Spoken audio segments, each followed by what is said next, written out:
And take 3. Hello, beautiful viewers. I'm Prairie Vintage. My name's Linda. I'm an energy intuitive reader here on YouTube. I use spirit, my intuition, the tarot to communicate energies to you guys, most amazing, beautiful viewers.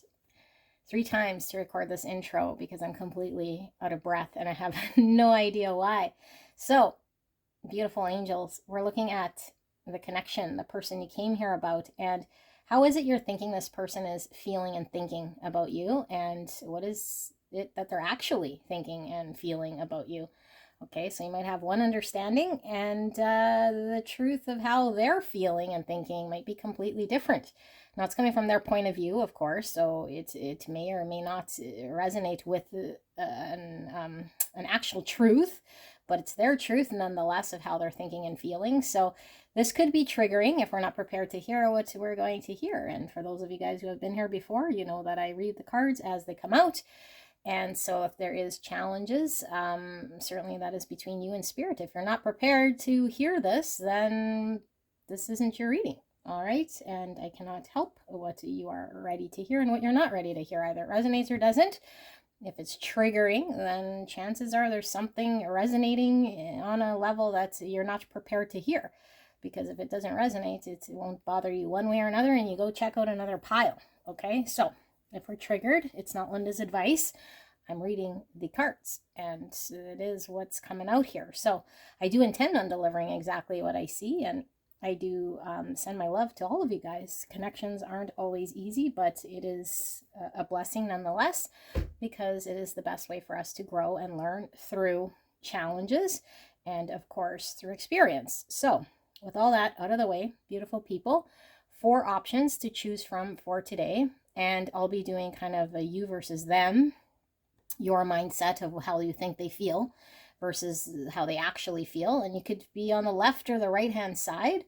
Okay, so you might have to switch who is who, but I'm going to read it as though you're on the left and the person that you came here about is on the right. Okay, that's how I'm going to read it, but it could be switched, and that's still your pile. So it's up to you to figure out who is who, on what side. Don't force anything to fit, but if you don't resonate with either side as your sort of idea of what this person's thinking or feeling, then it's not your pile. Okay, then it's not your pile, and you can go check out another one. Okay, if you're pulled to multiple piles, there could be multiple aspects in the same connection. It could be past, present, future energies that we're tapped into, because energy is not linear. Okay, so if it sounds like an old energy in that pile you've tapped into, you might have another pile. Okay, something more current. And like I said, sometimes we're tapping into current energies, and there might be a future pile in here somewhere. So lean into your intuition. Only you can choose whatever feels right for you. All right, and now let's get into the picks of the pile. Pile 1, we have this beautiful moonstone wand, and this deck right here. This is the deck that doesn't have a name. No, it has a name. It is Clarity Tarot. It is the Clarity Tarot. Okay, and then for option number 2, we have this iridescent glass heart paperweight, and this is the Zodiac Tarot. And then option number 3, we have the clear quartz tarot, and this is the Steel Wizard Tarot. And finally, for option number 4, we have the Shungite wand, and this is the Phoenix Pinter's Tarot. Okay, so sit with the energy, and I will put the timestamp below. It will take you directly to your pick. I will see you at your pick.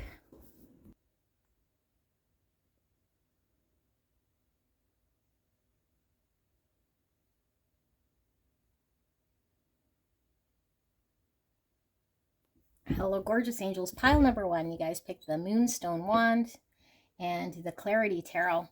And we're looking at the person on your mind. How is it that you think this person is thinking and feeling about you and the connection versus how they're actually thinking and feeling? Okay, so if you skip the intro, like I said, you could be on the left side or the right side, meaning your own thoughts of how this person thinks and feels. And so you'll have to crisscross the sides in which you're with, but you should resonate with one side, being your own take on this person, okay? So I'm going to read it like you're on the left and your person is on the right. And we will be using the the Wild Unknown Tarot for your person's energy, okay? And we'll also be pulling some oracle cards to see what's what. And I did issue a trigger warning, and generally I don't always issue those, but generally when I do, that means there's might be a message coming through that might be difficult. Okay, so if you're not prepared to hear this, then maybe not your day for the reading, but again, it's certainly up to you. And if it doesn't make sense, if it doesn't feel right, it's not your reading. And that's fine. Then we go check on another reading, or we just don't pay no mind to it, okay?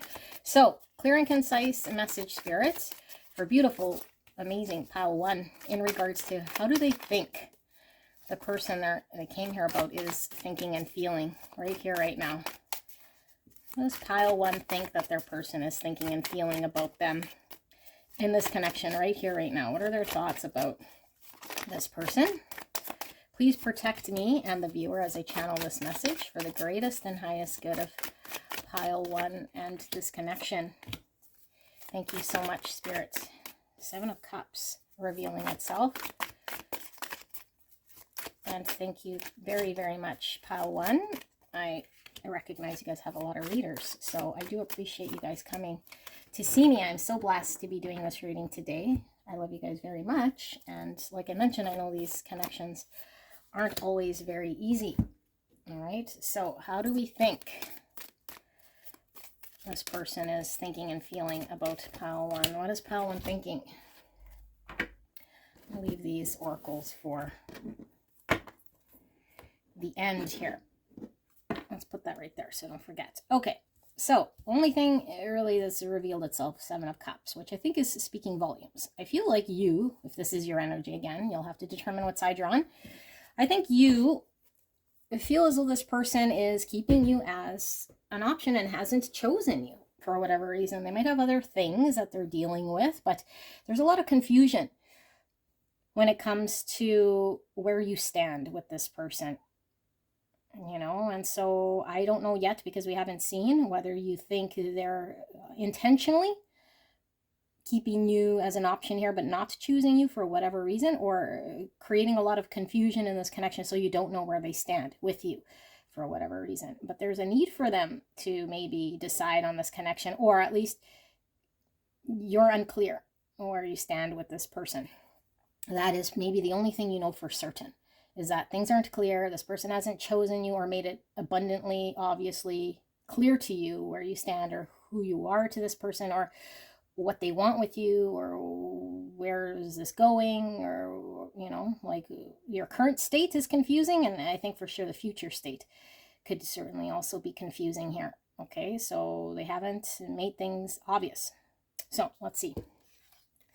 So you have 10 swords in reverse. And we have the King of Cups, and we have Death in reverse. So we have a heavy Scorpio presence pulling through, Cancer, Pisces, and we have the Ace of Swords in reverse, and then we have the Emperor, Aries energy. Bottom of the deck, we have the King of Wands, which is Aries, Leo, Sagittarius, and then Temperance in reverse, Sagittarius. So heavy Aries and Sagittarius here, and heavy Scorpio. Okie dokie. And now let's take a look at these oracles as well. So we have Mortification, which is this Death and this 10 swords. And then we have Sparks of Light. Okay. And then we have Servant, light attribute, delight in serving others with a free and loving heart. Shadow attribute, using the lack of money as an excuse not to move forward with life. I'm going to leave this one like this, just so I know it's kind of in shadow, although not necessarily money. Okay. So, it could be. Okay. So, how are you thinking? You feel like this person has feelings for you. Okay, I think you know this person has feelings for you, but I feel as though you feel like it's not enough that this person has feelings to make a decision or to choose this connection. and that this person would have to allow themselves to, like, if they were to choose this connection, if they were to decide on this connection, they would have to come to terms with the end of something in their own world here that they're still unprepared to put behind them. You know, that this connection might require them to do things differently here. And because this person hasn't closed out or is not choosing to close out a part of their chapter here, that is restricting them from moving forward with you or providing any clarity to you.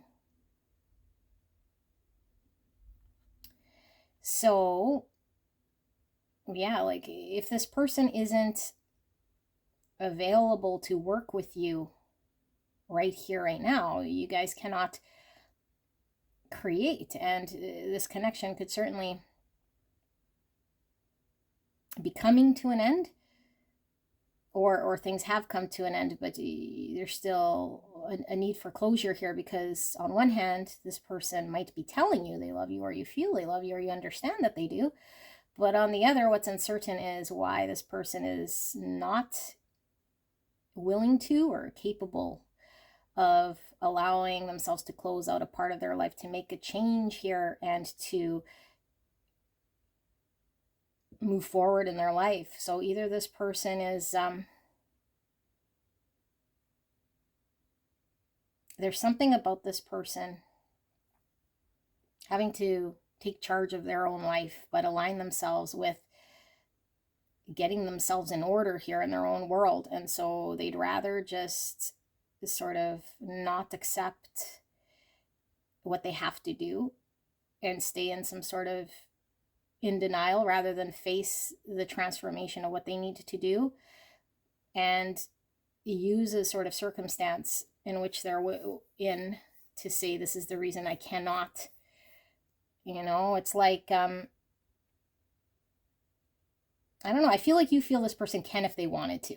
Like, this person could just take action. They could just also communicate to you what's going on here. I feel like they're not communicating completely honestly with you to provide clarity of where you stand, because they don't want it to end, or they don't want to lose you, or they don't want you to understand that, okay, so then either you got to accept some sort of change in your world if you want a future here. You know, like if they say, well, they want to choose you and they want to move forward, then it kind of finalizes them having to make a change and do something in their world, like actually do something.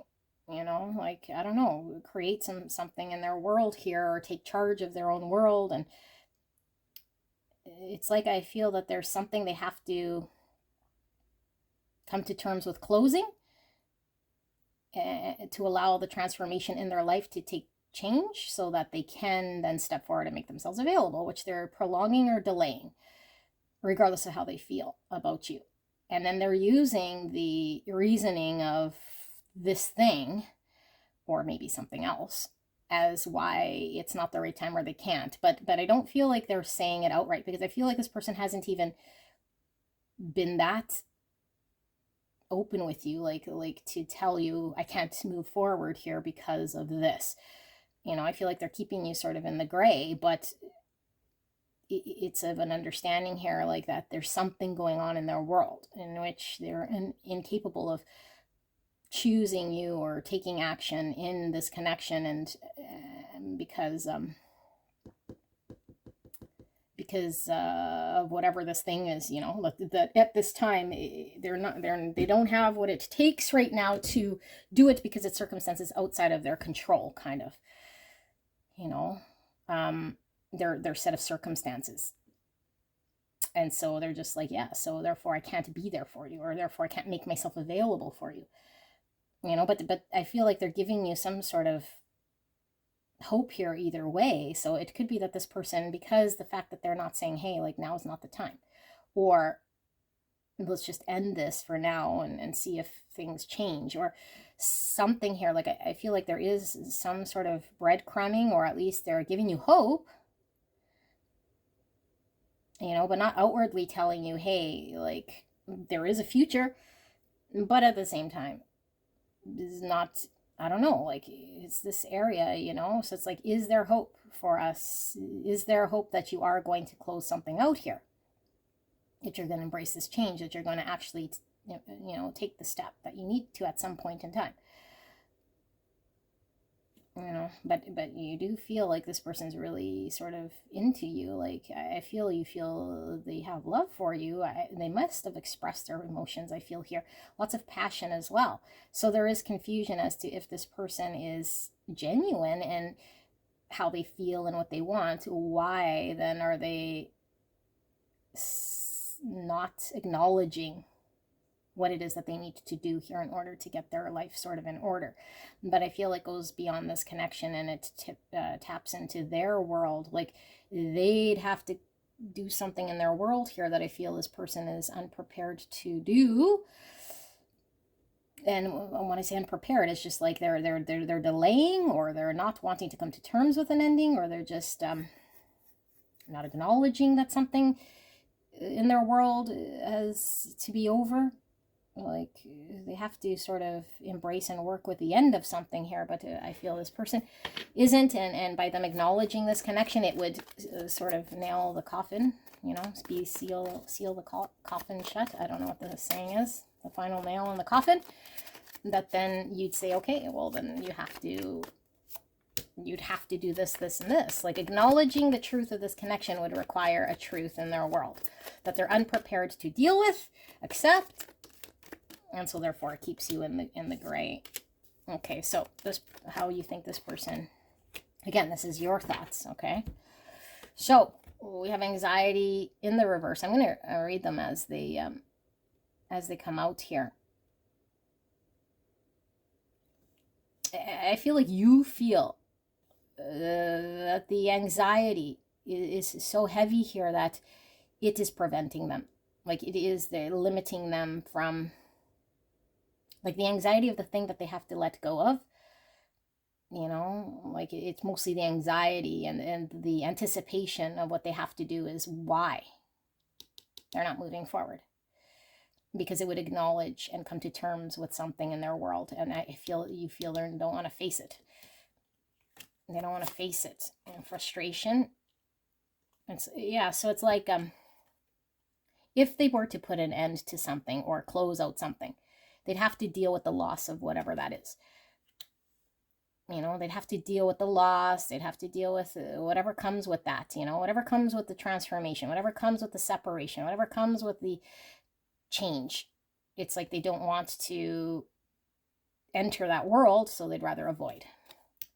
And they don't want to see. So there's a greater truth they don't want to see. And you bring this sort of truth to them. That's like this connection brings a truth that if they want to be happy and walk in line with how they feel, it would require them to do something, and this is a truth that you're eliminating. So instead of leaning into the connection to see it, they'd rather suppress and avoid it because they don't want to have the loss here of whatever they got to do. Yeah, so it would allow things to move. So in order for this to move forward, they have to take action. And the action would be in their own world to get themselves empowered to close out what they need to, face any sort of disappointments in their world, come to terms with what hurts and what's annoying and what is causing them frustration, and, like actually face it. And they don't want to see it. But this is the only way that this could move forward. And I feel like it's coming through here again because it's like this person is almost telling you in way of energy or in way of what they're doing, but not using words like clearly, because I still feel like they haven't outright said this to you. Like when this and this happens, then this will move forward. I don't feel they're saying this, but energetically, I feel like this person is putting it out there like, hey, I can't move forward.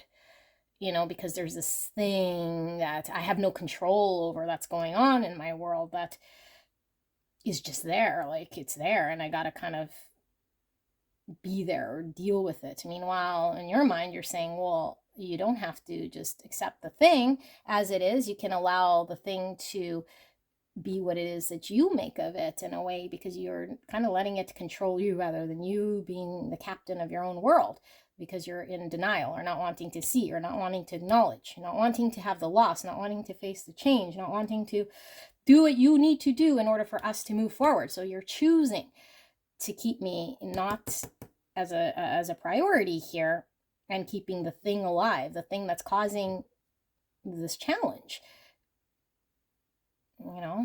So I can sense there being frustration too, because I don't know, this person feels like, yeah, it's like the excuse here why they cannot, you know. So this is how you feel. I don't know, maybe they cannot, you know, but you know how I feel about those things. We cannot only when we feel we cannot. So I might really feel they cannot for some reason. Okay, so let's pull the Wild Unknown Tarot. I'm curious to see then, how is this person actually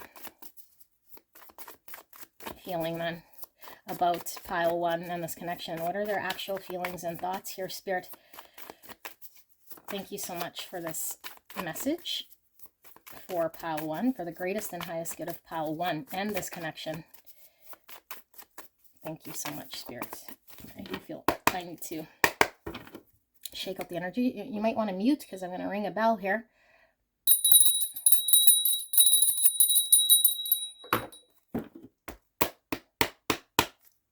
Okay. So, pile 1's person. How are they actually feeling and thinking here? 2 Swords. Ooh, look at that. I do feel this is like this.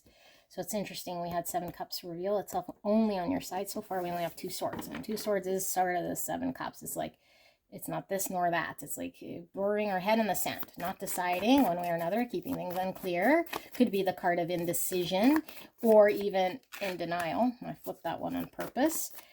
Or not on purpose, but I guess it was an intentional flip for whatever reason. Hierophant. Okay. I don't want to see the bottom of this just yet, and I don't want it to be something. Okay, let's pull one of these as well. How is pile number 1's person actually feeling? I feel another. Pile 1's person actually feeling. Let's do that again. That's your card right there. And one of these. We were getting that one sliding off the top, so I will pull that one as well. Okay, and then we'll put these here because I don't want to forget. Okay, so how are they actually feeling? This 2 Swords is certainly where we feel like we're sort of in the middle, you know, but we haven't committed to either side, and this is a commitment card. Okay, the Hierophant, it's like having a greater understanding of what we value, what we want to commit to, so that we can align our life's choices to what matters to us, you know. And so I feel like, I'm not seeing it here, but what I feel is like this person is now sort of in this crisis mode, is kind of what I feel.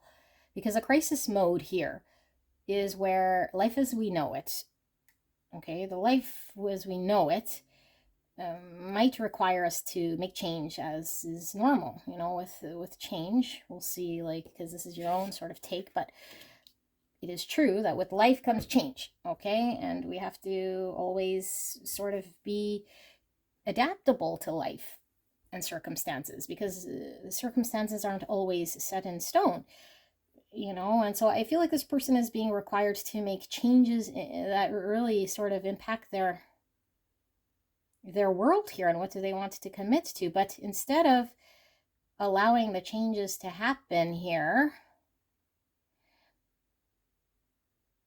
and working with what would need to change in order for them to work with the universe to get empowered, it's like this person feels almost like it's happening to them.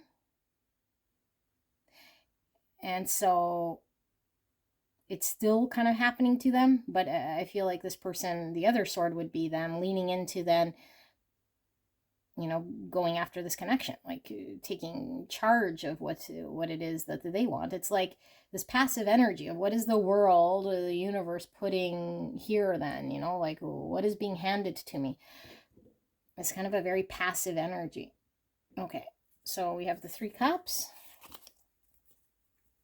And under the 3 cups, we have the High Priestess in reverse. Pisces energy, Taurus energy. Let's get all the cards before I start to read this. Mother of Cups. So we have the Queen of Cups, Cancer, Scorpio, Pisces, and you had the King of Cups here. So we have divine counterparts showing up, King and Queen of Cups. Here's the 6 Cups. And we have the Mother of Pentacles in reverse. Okay, and we have the Father of Wands, which is this King of Wands. Aries, Leo, Sagittarius. And here we have the Ace of Cups. Okay, let's see. So we have Advocate. Light attribute inspires you to put compassion into action. Shadow attribute, embracing negative causes or committing to causes for personal gain. Prince. Light attribute, romantic charm and potential for power. Shadow attribute, using power for self-aggrandizement. Aggrandizement. I don't know if I'm saying that right. Okay, Martyr. Light attribute, learning the transcendent nature of service to oneself or a cause. Shadow attribute, addiction to self-pity. And here we have Silver, 25. Or the number 7.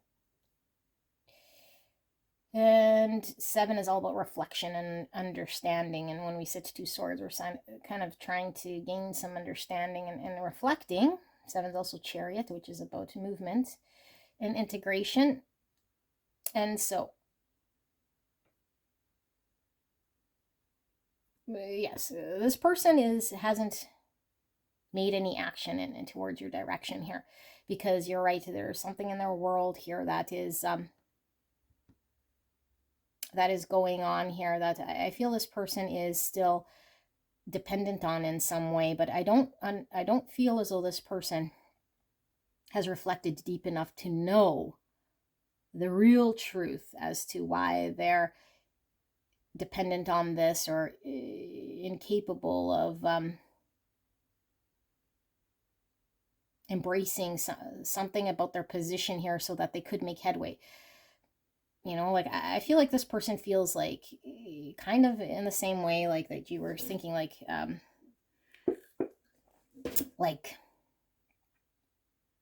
don't know, like I feel like this person almost thinks like they have more power than they do. Like you think, yeah, like you do have more power than you do to take action in your world and to make a change here. And this person thinks that they do have more power in their world, but it's like, but I think this is the what was it? The self-aggrandizement. Like I don't know. Like this person thinks that they have all this power here, but yet they still haven't been able to. And when I say power, it's like the ability to make change, and like they have the control to do what needs to be done. And I feel this person is in some sort of illusion that they even though we don't see cards of illusion, but I feel like it's an understanding of self because they haven't gone deep enough, so the illusion here is that they still feel like they're seeing the truth in front of them, but they're the ones in control, and that they're the reasons why they didn't take action, because they chose this to not take the action just yet. Meanwhile, it's like, no, because there's something more here that they're needing to really see. The reason they're really not taking the action is because I think there's more of a dependency here. There's more of a dependency here on the past than they're willing to acknowledge. That's really the reason why they can't move forward. And I feel like if we go deeper, it could be that this person lacks something within themselves that supports that they could find a deep sense of love here and be loved. And so they're settling in a situation that I feel is like mediocre in some way. You know, it's mediocre because when it comes to the cups realm. So it might check off the boxes here in some way. Or like it might pay their bills or house them or shelter them or support them in a practical way for some time. And so I feel like there's a lot of energy pulling through here, and I'm trying to word it all. So let's see if I can keep it straight. So I feel like there's an understanding this person has that I think was well rooted in childhood, that has developed this over time that they don't quite see. That's the challenge here, because I think this person still needs to know about like real emotional happiness here. You know, what makes them happy, taking action in that they could be really loved for who they are and share a deep love, because I feel like this person is settling on like, even if it doesn't get fully deep, even if it doesn't make me feel fully fulfilled emotionally, it still checks off these certain boxes, so it's good enough.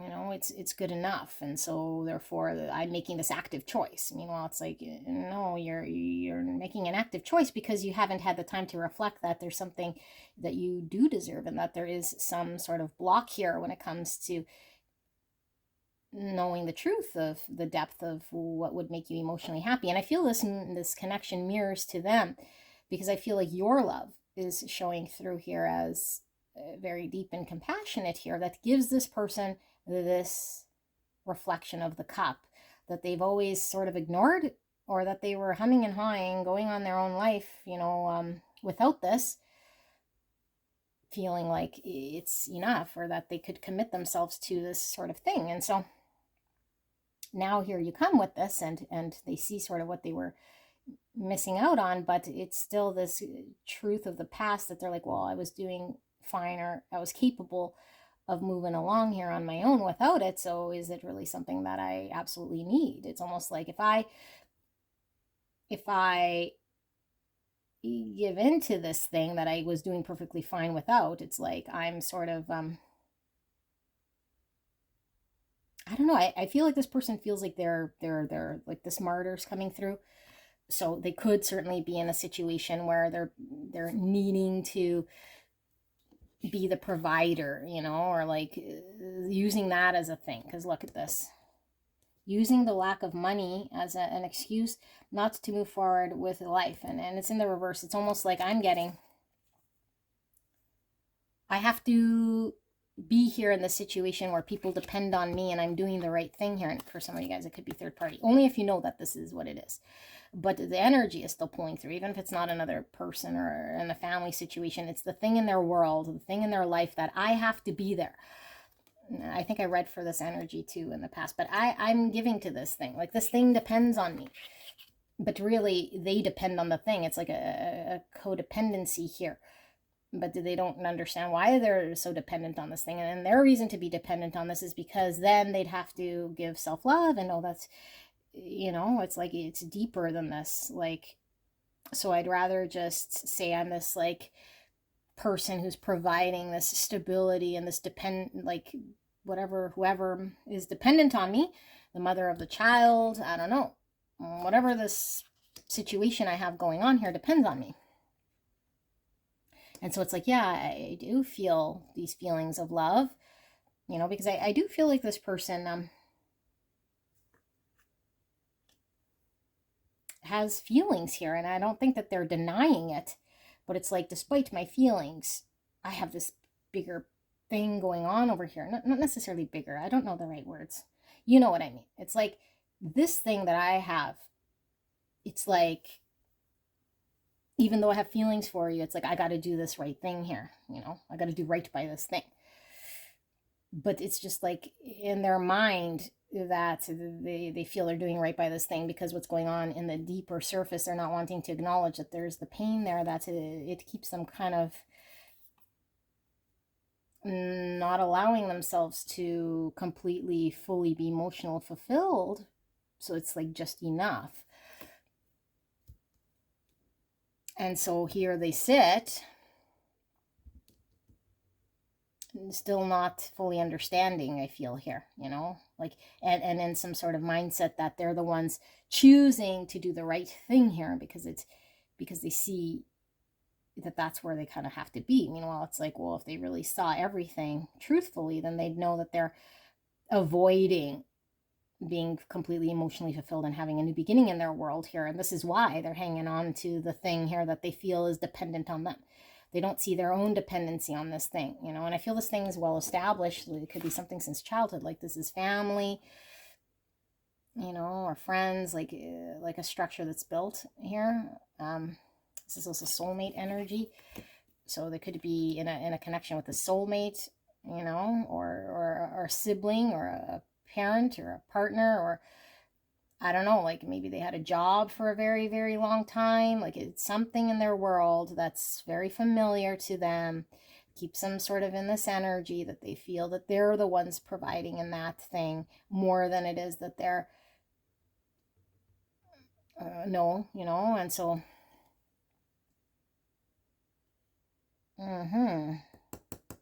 let's see. How is pile one's person actually feeling and thinking then? Because I do feel like this person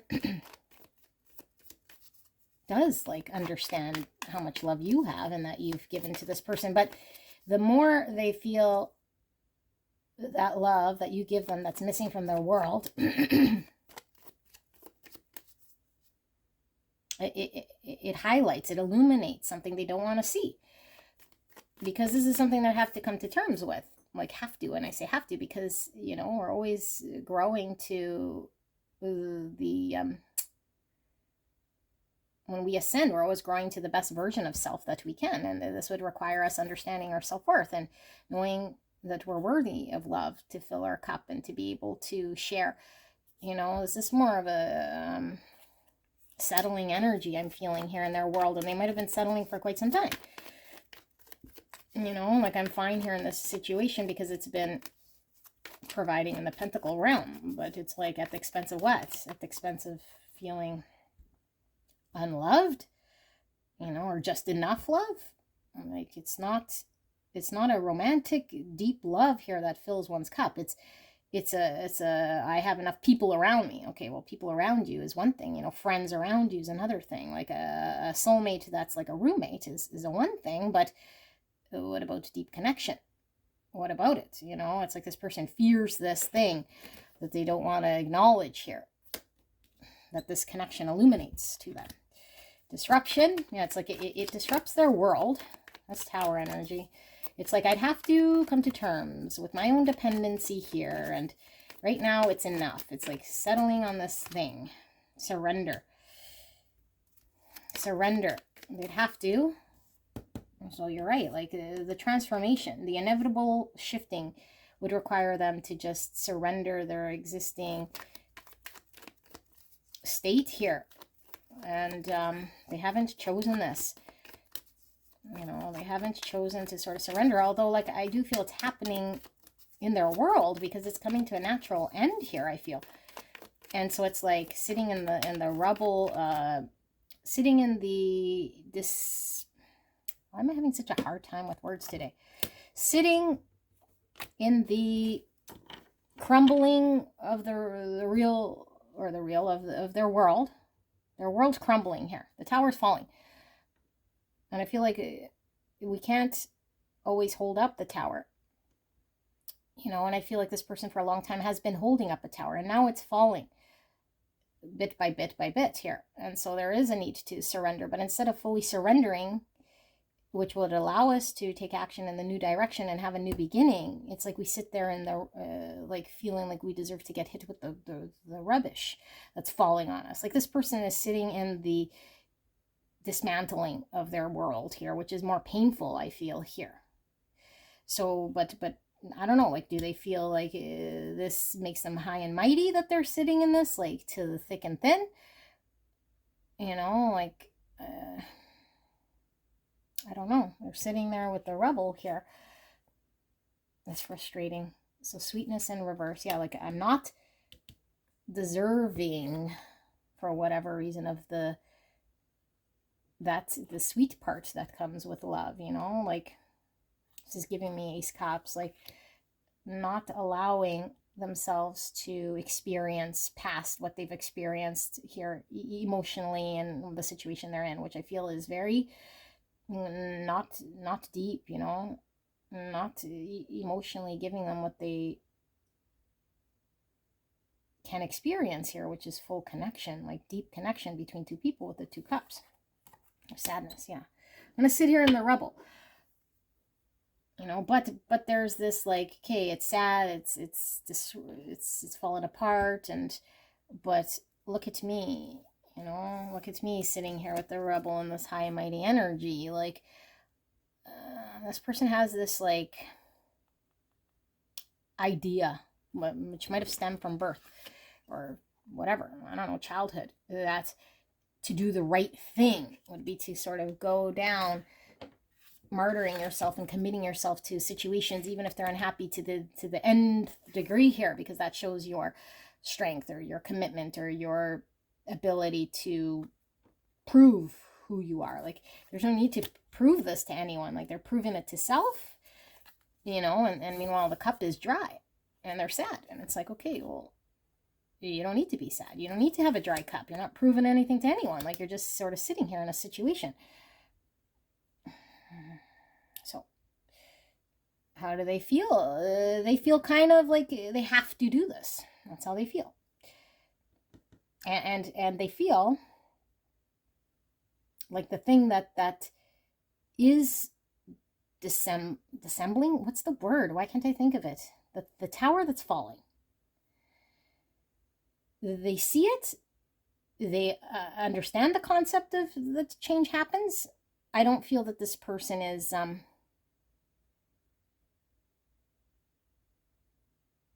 there's an energy here of, it's not like they're trying to make do in that tower so much as, I'm going to see this through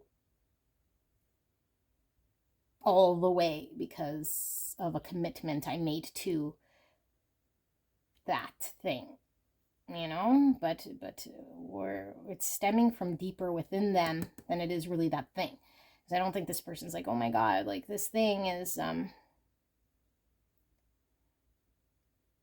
don't know, like my be all end all, so much as it is, I understand that I have this like reasoning that is beyond me, and it's like something that's, I don't know, making them feel like I'm having a really hard time with words here for some reason. You know, really hard time with words because I can't really put this into words so much. It's like they know that they have to allow things to fall away that aren't good for them, but it's like they'll just choose that thing, and it's a form of self-sabotage. It really is, feeling like they deserve to go down with it for whatever reason, to prove to themselves that they're worthy. But it's a big cycle here, because then they feel even more sad, and it's like that comes from a stemming of feeling unworthy. Like if they really felt like they were worthy, then they would just know that they're deserving of it and have a new beginning of what emotionally fulfills them, you know. But they're trying to prove to themselves that they're worthy, and see, I'm worthy because I'm going down with something here, so I'm a greater person for it. That even though it didn't really make me happy, or it's really not working, or it's something that's fallen apart, and it's really something that could be torturous at times, and it's not this, but I'm still sticking to it. See, watch me go. Aren't I really deserving, because I'm such a wonderful person for doing this thing and not abandoning or not going? Like that's their belief of this thing, you know. And maybe they're trying to do the morally ethical proper thing, but it's not because they truly believe it morally ethically is proper. It's because they need to see deeper, that they're doing it because they feel that they're not deserving of this which you're giving them, because it would make them see, you know, it would make them see the beauty that's within them, that they do deserve love. And so every time you're around giving them this unconditional love, that it's kind of makes this person see really a part of themselves that they've been suppressing.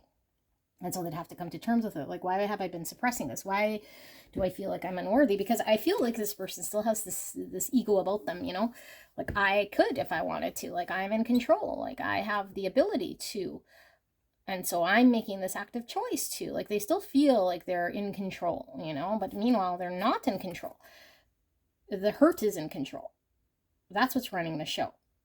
You know, the trauma that's built of an understanding here. They're dependent as much as the situation is. This is why they don't leave. This is why they don't allow happiness to come in and surrender.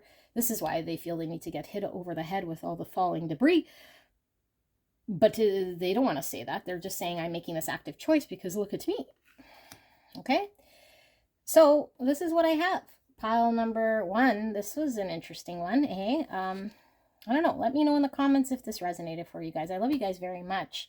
And I could feel this is frustrating, but this person needs to sort of sort it out. And I feel like you have a beautiful energy here. So I would, you know, focus on myself and understand that this person, if they can't truly understand that they're worthy of love, of course they cannot give love. Like, if they can't fill their own cup, they can't fill your cup. And you're really deserving of someone who could fill cup. And it's nice of you to give compassion to someone, to show them love. You know, but you're deserving of love too. So there's no need to stay frustrated with someone's going to martyr themselves and get hit with blocks, because you're going to get hit with blocks if you're close to this person. And you don't want to get hit with anything here. But I feel like there is a deep love here. So you don't want to let this person sort of fall in the rubble. And you see this sabotaging energy, and you see the sadness pulling through this person, you know. And then, like, waving the flag of them doing this justified thing will make you love them even more, or like people think more of them, or them convincing themselves that they're more. But it's like, what's more here is them acknowledging a part of them that's been hurt, that needs to be nurtured, that also deserves to be loved, you know, not covered up with bravery and ego. Okay, now I'm done. Pile 1. I love you very much. I will see you at the next one. Bye-bye. Hello, hello. Pile number 2, gorgeous angels. You guys picked the iridescent heart paperweight, glass paperweight, absolutely beautiful. Let's put that over here. We're going to look at the person on your mind and how it is you think that this person is feeling and thinking about you versus how they're actually feeling and thinking. Okay, and so I'm going to put your energy on the left, how you think that they're feeling and thinking, and then them on the right. But like I mentioned in the intro, it could come reversed. This could be how they're actually feeling, and you could be on the right. So use your own intuition. If you don't resonate with either side being what you think they feel like, then it's not your pile. Okay, and like I said, it could be passing, present, or future energy. Use your own intuition, because sometimes we're drawn to interconnected energy and not sure why. And it could just be, you know, passing energy of you and this connection, or you could sometimes tap into a different connection that might pull through. Try to keep an open mind, but don't force it to fit. It should resonate with you, your energy, and this person. So this is going to be your own sort of understanding versus how they're actually feeling, which is just perception. Okay, so try not to get triggered here. If this is something you're not wanting to hear, then maybe not your reading, but that is between you and spirit to iron out. I'm just going to be reading this exactly as it comes through. Okay, so clear and concise message in regards to pile number 2, spirit. Please protect me and the viewer as I channel this message for the greatest and highest good of beautiful pile number 2. How do they think?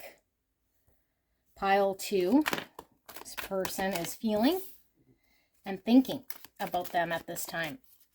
And how does pile 2 think that their person is thinking and feeling at this time? Please protect me and the viewer as I channel this message for the greatest and highest good of pile 2 in this connection. Thank you so much, pile 2, for being here. I'm so blessed to be here doing your reading. I'm going to save these for the end, but I will pull some oracles. How does pile 2,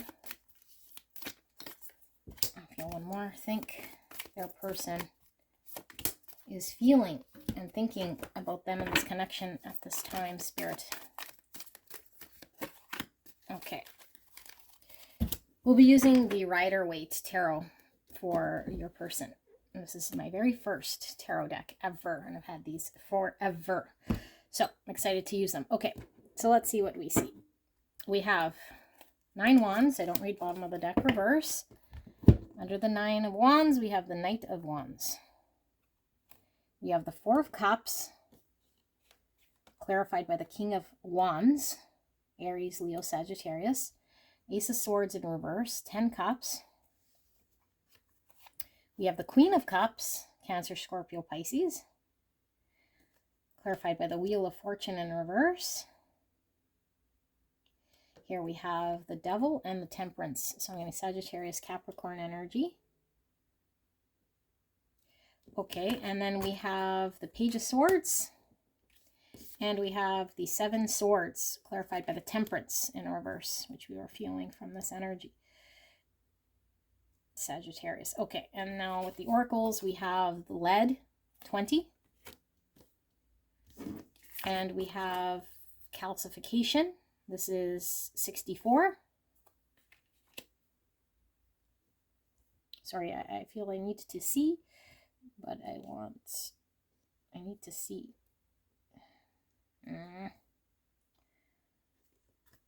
Okay, and we have Monk, none. Light attributes, selfless devotion and single-minded dedication to spirit.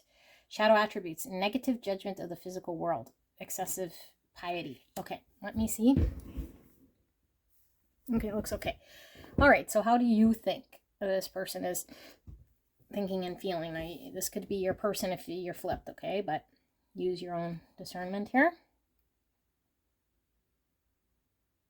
Just give me a minute to sit with this energy.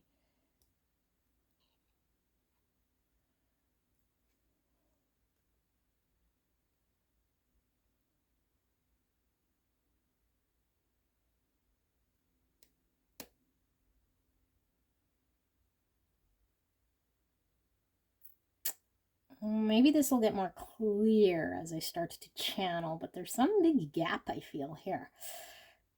And the gap could be it makes no sense, or like it's black and white, so it's like what's in the middle. I hope this makes sense. Like what's in the fucking middle, because it's either a yes or a no in some way here. Like I feel like well, there's calcification in the Wheel of Fortune in reverse. Things feel stuck. And it feels like there's a block. And I feel like you feel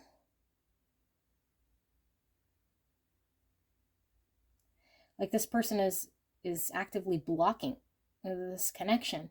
But I feel like your energy is like this forward movement of really showing up. Like, here's how I feel. Here's what I want. Here's like how we can make it happen. Here's like all these things. And this person's just like, like block, you know, and you're like saying, hey, like, here's what we can have, like a 10 cups here. Like we can try for this, you know, like try to come together, try to find happiness here. And there's this big unknown. Like, why can't this person accept this, or at least try for this, or allow it to flow?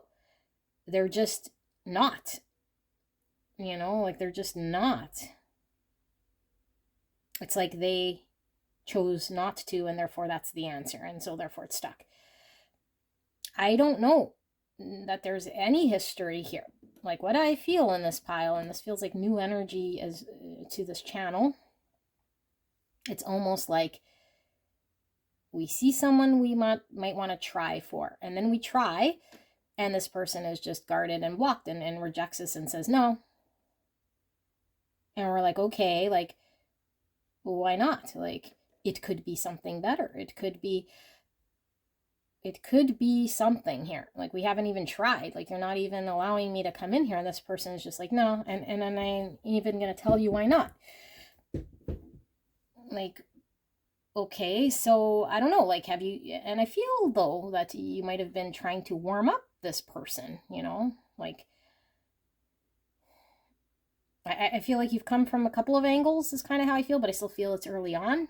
Like, okay, I'll be compassionate and try to understand, but yet this person's still not telling me why. Okay, let me come on maybe a little stronger and like show my interest here, even if this means being rejected, and this person still, meh, like, and so you're like, well, I don't understand why not. Like, sure, if this person just wasn't interested in you, but it's not even that. Like, that there's something more here that this person isn't telling you as to why they're not even wanting to give it a chance. Because it's not like you feel like this person isn't into you so much. It's like, okay, maybe you guys would find out if you're incompatible or it didn't work, but they're not even at that point yet. So it's like you have a reason to believe that this person would be interested in you or that there's something here, but it's like you feel like the word that's coming through is cock blocked here, is what's happening here. Okay, so I don't know, you could be female or male, doesn't really matter. I just feel like there's a cock block happening, and so it's like you don't understand why, and like you don't even know if this person is being honest about why they can't, like, are they hiding a reason why they cannot?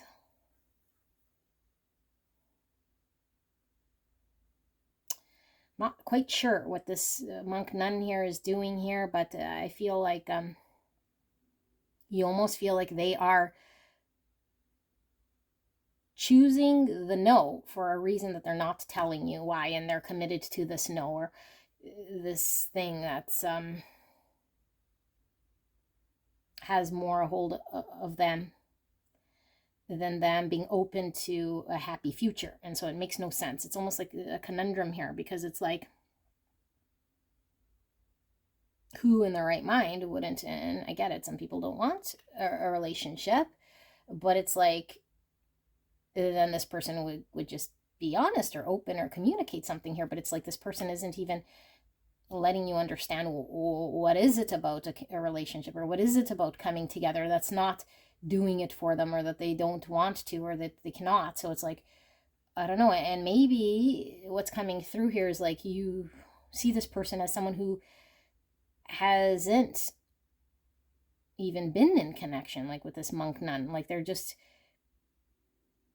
not even wanting to connect with people on that level, and it doesn't make a whole lot of sense,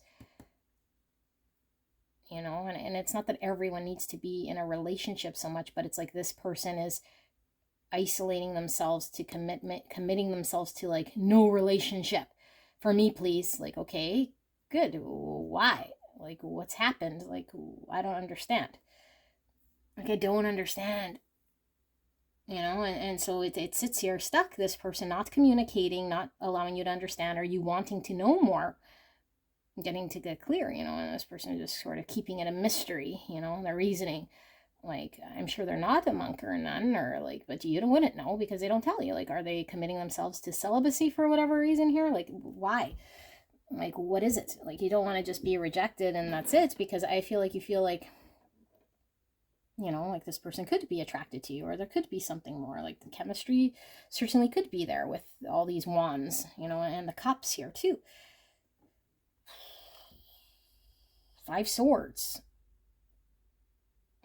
So 5 swords is where we sabotage, or a situation, or nobody wins because somebody is doing something that might seem as though it's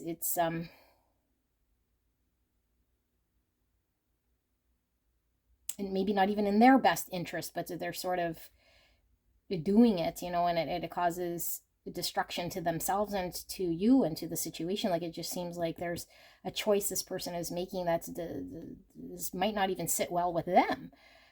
As far as you understand it, it's like, okay, well, if you're never able to connect here, or allow love in, or whatever here, or even see the possibility or the potential here, like, you're going to keep doing this, it's not going to have a great outcome here for you in your future. And it's like this person doesn't seem to really care, or they're sabotaging themselves. And so you're kind of here like as collateral damage of this person's poor choices or something.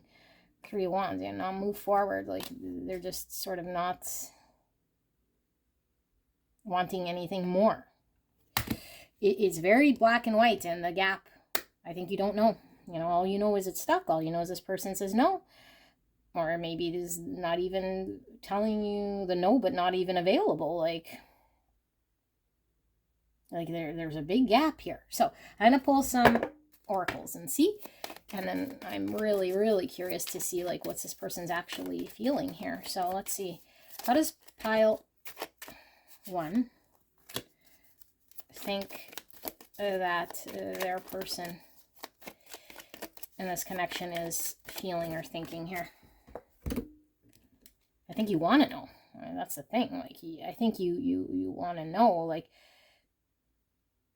it is a big mystery, is what I feel. You feel like they don't tell you, but there's something more here that they're not telling you. Like, there's something they're like, they must understand something more, and they're just keeping you out of knowing what it is, of why they cannot, or why they are refusing to allow themselves to even try this connection or be open or move forward.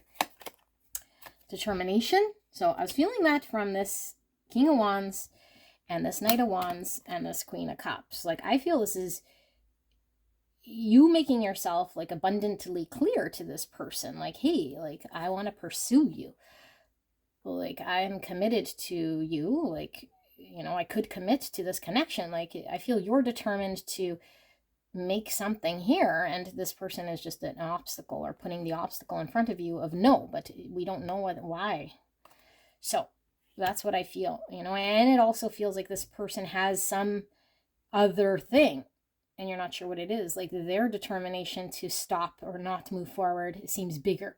It doesn't just seem like, okay, they're disinterested and therefore they just don't want to. It's like, well, what is this commitment to something else that has them so stuck? Like, what is this determination to this understanding of self here that has them only seeing this and nothing else? Like, it has them really stuck, fixated on their thing.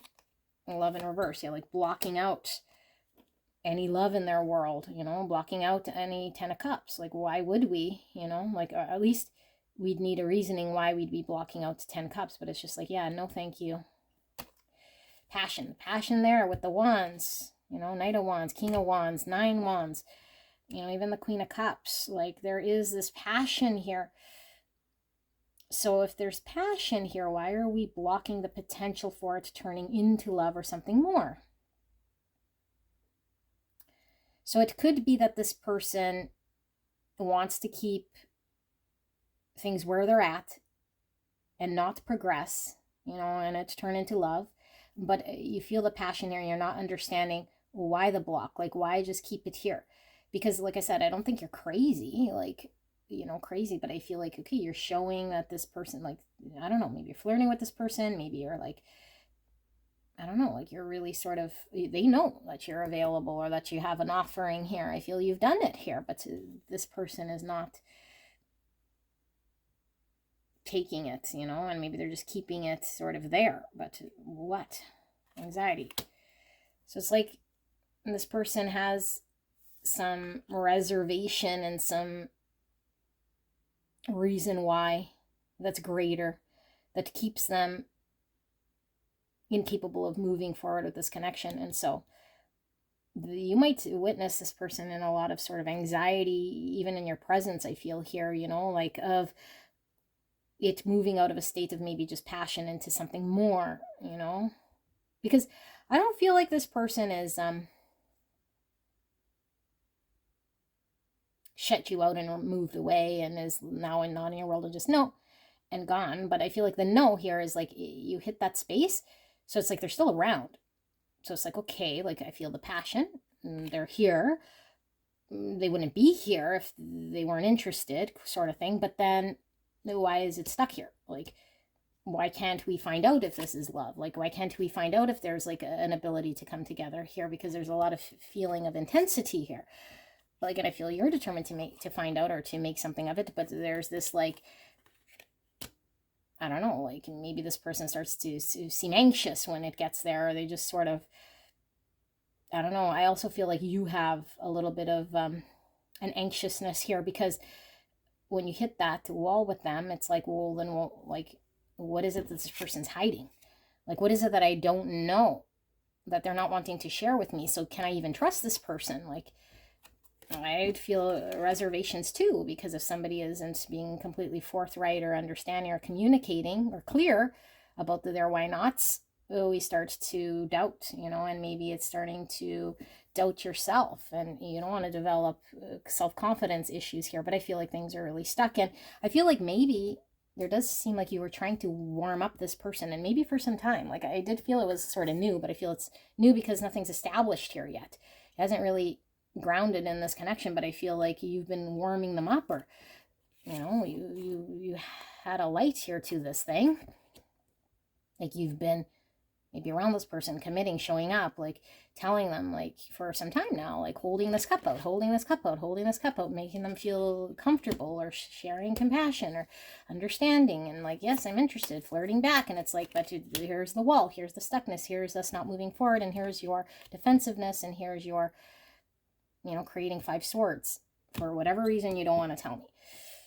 Okay, so that's this one energy. Let us now, I'm going to, I think I'm going to put these back, although I didn't with pile 1, but I'm going to put them back because it's quite a bit, and to see if you're right, like how it comes out on this side.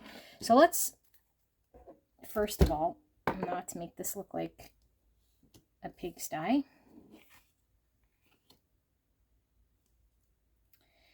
okay, and then let's see how this person's actually feeling. All right, so how is pile 2's person actually thinking and feeling about pile 2, Spirit? What are their actual feelings in this connection and their thoughts?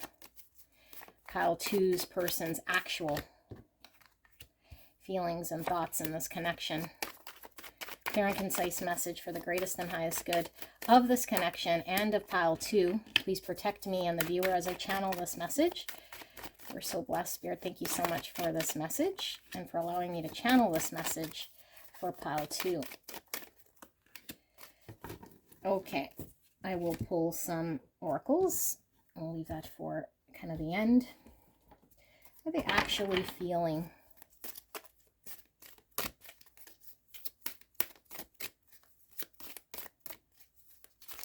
I feel like this person hasn't, like, there's a lot of passion, and you could feel it, and probably from this person too. Like, I don't think you're crazy here, but monk nun, like, they're not at all, like, acting on it. Like, you feel almost like this person is just, yeah, like, not acting on that passion. So it's like not showing that they're equally as pulled, passionately to you, or have this sexual attraction here. So it's like, I'll just avoid this, hope it goes away, I'll just hope it goes away and not acknowledge and act on it.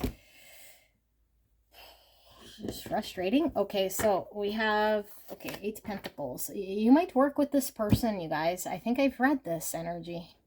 If you work with this person, it could be that there's concern here, about working with you here. Judgment in reverse. Ace of Cups in reverse. 2 Pentacles. There's that 4 Cups. 4 Swords in reverse. The 8 of Wands. The Strength, Leo energy in reverse. The 6 Swords in reverse, and the Fool in reverse, which is Aquarius energy. Servant, light attribute, delight in serving others with a free, loving heart. Shadow attribute, using the lack of money as an excuse not to move forward with life. I think that came out for pile 1. Storyteller, light attribute, ability to experience and express life through stories and symbols, making up tales that harm others, in the shadow attribute. So we have Uranus, 8, yeah, number 8, and Uranus is the ruling planet for Aquarius as well. It's all about sudden unexpected things here with Uranus, you know. And sometimes the unexpected is good, and sometimes the unexpected is shocking in a devastating way. Jupiter. So Jupiter is the ruling planet for Sagittarius and Pisces. Big energy here. Okay. So how are they actually feeling? Just give me a minute here. 4 Wands. Judgment in reverse. 8 Pentacles.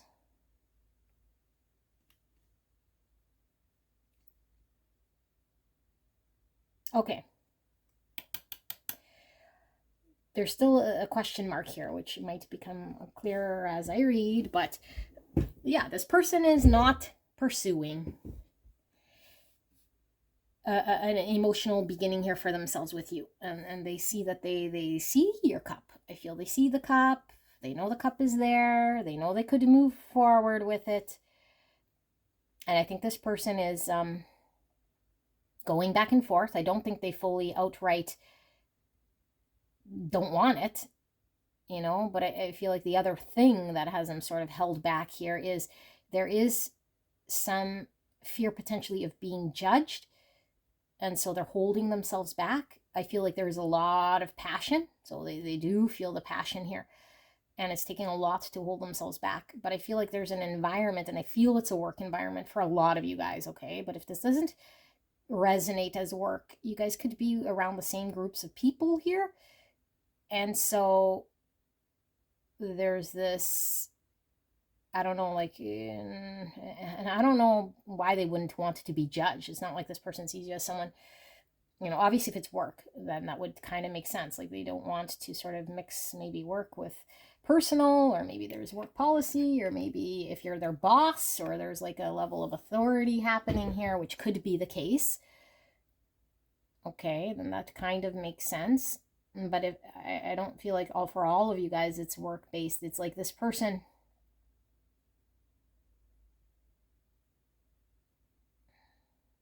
is holding themselves back, and I feel like they're not allowing themselves to fully dive into this. I feel like you were a surprise to this person, you know, like their feelings that they have here, the passion they feel here. I think they see the potential, but I feel like this would be radical change to them to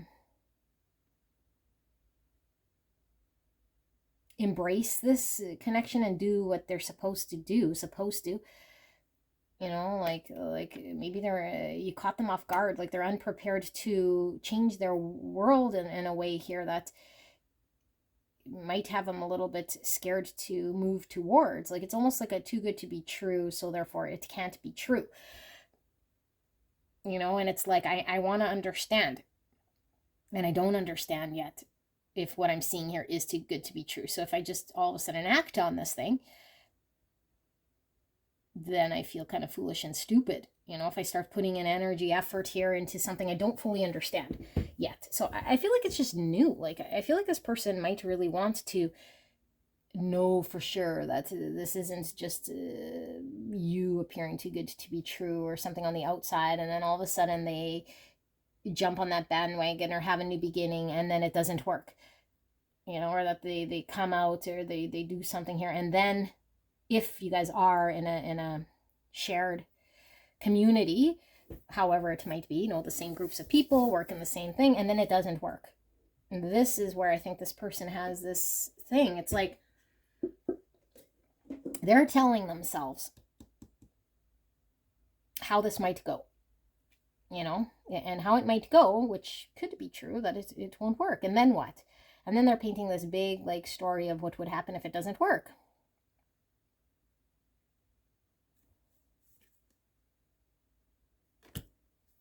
So this is, I feel like this person, these readings are interesting because I don't know how to word it, but I feel like they do owe you to explain. But it's like if this person was to explain to you really their reasoning,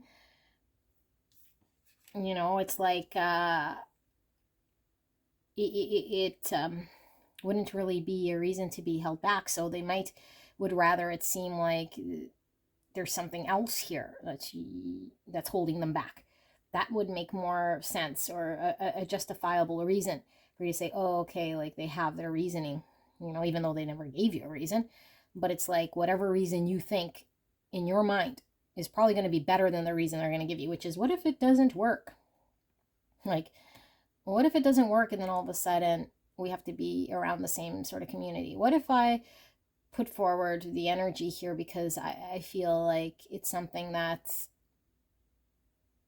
could work and all of a sudden it doesn't? Then I'd feel like a fool for believing and trying and like moving forward with this. So I'll just sort of hold myself back. And although I feel passionately pulled to you, I don't really commit to having this new beginning fully here. And I feel like they stay in this Five Swords energy, you know? Like, I don't feel that they know that they're creating a Five Swords so much, but they're keeping them in this energy creates a Five Swords, and it creates discord because, I mean, they're not really doing anything except for rejecting your cup, which who knows how long it's going to be extended here for, and they're not taking it. So yeah, like this is kind of a stop short reading, and I don't know, like I do feel like, you know, I want to go a little deeper because to me it's not really, let's see, what am I missing, spirits? Like, this person, like, why is it pile number two's person? Like, is it just they don't want to believe that this could be something? Temperance in reverse, which you were picking up here. Not ready for a relationship. The environment doesn't support them to be themselves, to give. And it could be the workplace, it could be the community of people. Like, they can't be themselves in this environment. It would require too much change for them all of a sudden to be this different person, or to change things in that world. That might be too radical for them.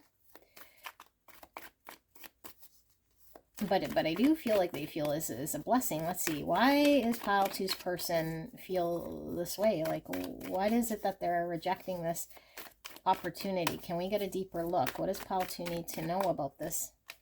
The moon in reverse, judgment in reverse again. Look at that. 3 major arcana and 4 major arcana with the Hierophant. Taurus, Cancer, Pisces, Sagittarius, and look, yeah, like giving up before we get started because it might not happen. This is commitment or lifestyle, and I feel like this person has been in an energy or in some sort of environment, some sort of lifestyle that's been pretty regular, solid, understanding, and humming and hawing along perfectly fine, or humming along, I should say, pretty fine. And then here comes this person, you, and now all of a sudden their world's like, huh, like they weren't expecting at all. And this would be radical shift for them to all of a sudden be in a connection or do whatever it takes here to make themselves available or to be workable in this space, in their environment of what they have going on here. So they see the blessing and the beauty here as something, but it does seem almost too good to be true. And they also don't want to just take action on the passion. And there's also a story of if it doesn't work. So it's probably too good to be true. So I might as well just kind of stick to the thing. For some of you guys, it could be that this person with the monk nun has a belief, a cultural belief, or the community of people, what you were seeing with the 4 wands, their family. Okay, if it's not work, or their work family, like the understanding of who they are and their value and their culture doesn't allow them to make themselves available here. And so they don't want to be judged.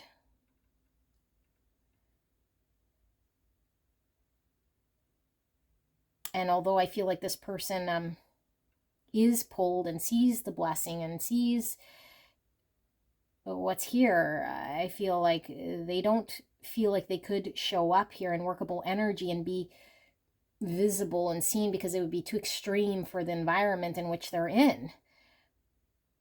And so I feel like they don't want to be seen in that way, you know, especially the story they tell themselves is if it doesn't work, or what others might think, or how I might be perceived in some way here.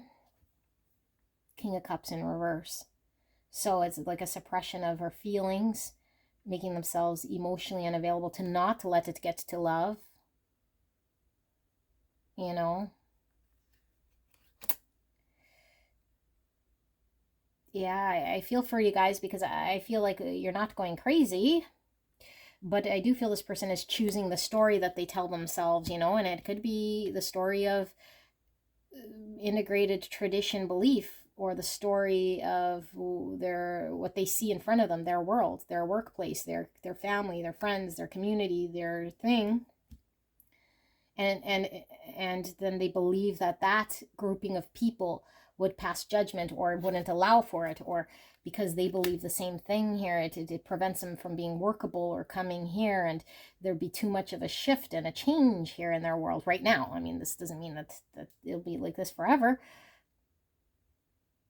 you know. And so I feel like they are back and forth about it, and as long as they're back and forth by it, I don't think they're taking action. I feel like they're really holding themselves back, but I feel like it's only a matter of time before the dam sort of breaks here, because I feel like they're telling themselves something. They're keeping something in their mind alive as to why they cannot.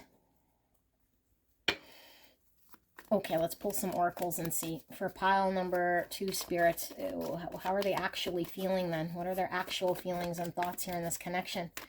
Clear and concise message for the greatest and highest good of pile number 2. Oh, I'm only on pile 2? My goodness. Okie dokie. Consciousness in reverse. Yeah, it's like, I do feel this person is still asleep in some way. And when I say asleep, it's because, and those of you guys have been here, it's like when we get cultured to believe something, either by society or indoctrination or beliefs through culture or whatever it is, like it's great to have our value systems, but when it's handed to us like a truth that we haven't uncovered on our own, we're still asleep. We have to get there to our own conclusion. We can't just be fed information and believe it and say this is who you are and what you believe in. You know, and I do feel like for some of you guys it could still be work, you know, but for a lot of you guys, wherever you fall, it's some outer thing that they believe that keeps them still asleep here to a greater truth of what makes them happy. What do they want? They need to come into this. Otherwise, they're just living someone else's story, the story they're keeping up. How they have to be, how they'd be perceived, how they'd be judged, what's right, what's wrong. Like that's all sort of egoic asleepness. And so they're like the servant of what they've created, their environment. They're sort of this at the mercy of what everyone else wants them to be, how they think they need to be, using an excuse. You know, but my religion don't let me, but this workplace won't allow it, but my, you know, it's like, no, like you're the one in the driver's seat here, or else you're asleep. You're making these active choices. You can believe what you believe and come here to your own accord and come to that value saying, this is what I want to dedicate myself to because I truly believe it. Or I could refuse anything else and because I've been told that that's what I have to do and be. You know, and now there's this dichotomy between how I truly need to experience and feel. And so I'm going to shove it down, fight it, suppress it. You know, and for some of you guys, it could be a situation that is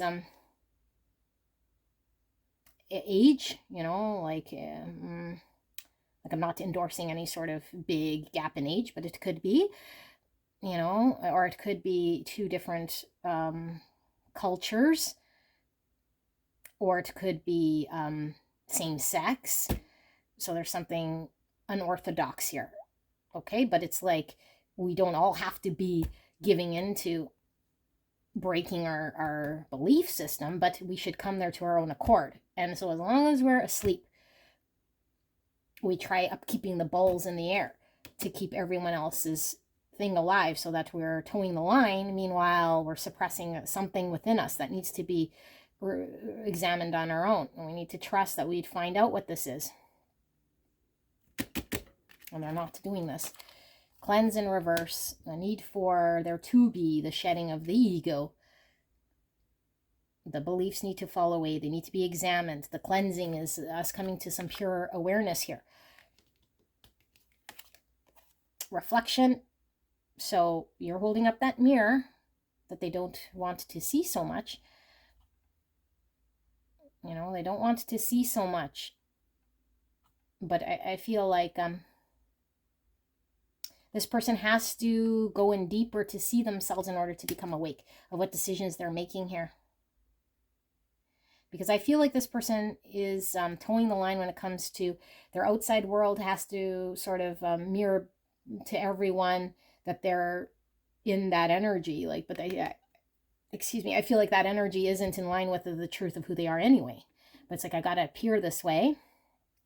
So what other people are seeing of me, like this reflection that I'm putting out there to the world, has to be the one in which I'm putting out there, you know, like consciously putting out there. So if for whatever reason inside of myself there's another deviation of how I want to be or who I truly am, and it doesn't coincide with the outside, then I'm going to be judged. So I might as well just mirror it back and keep it kind of cohesive. I don't want to make ripples in this river. I don't want to be ostracized. I don't want to be judged. I don't want to, I don't want to do that. Flow. So this is about us allowing ourselves not to resist, to allow the energy to take us through a journey so we can come to the discovery ourselves, but I feel like there's a holding ourselves back, resisting, not allowing the flow to come, because I feel like emotions are coming, energy's coming, like it's happening here, and this person is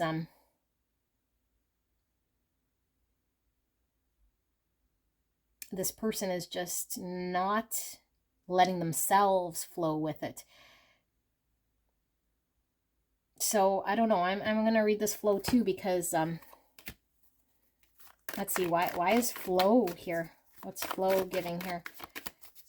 I don't feel as though this person is allowing themselves to go with the flow, but I feel like,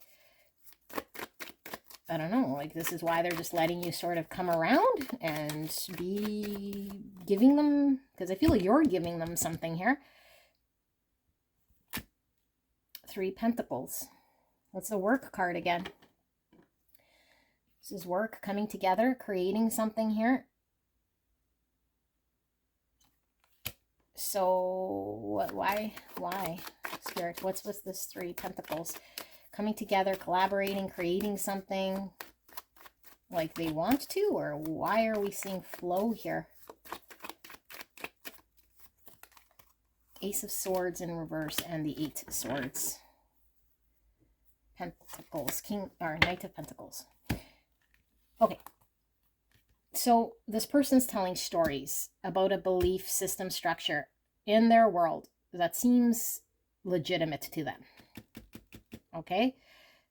But I feel that there's something on a higher level here, and I'm surprised we're not seeing like any sort of high priestess, but I guess we see the Hierophant. So I feel like this is a lesson in regards to them coming into a greater truth of something. Okay, that I feel they haven't seen or accepted, which is their own personal truth, because there's a lot of limitation in their world right now of what they believe to be true and why they cannot.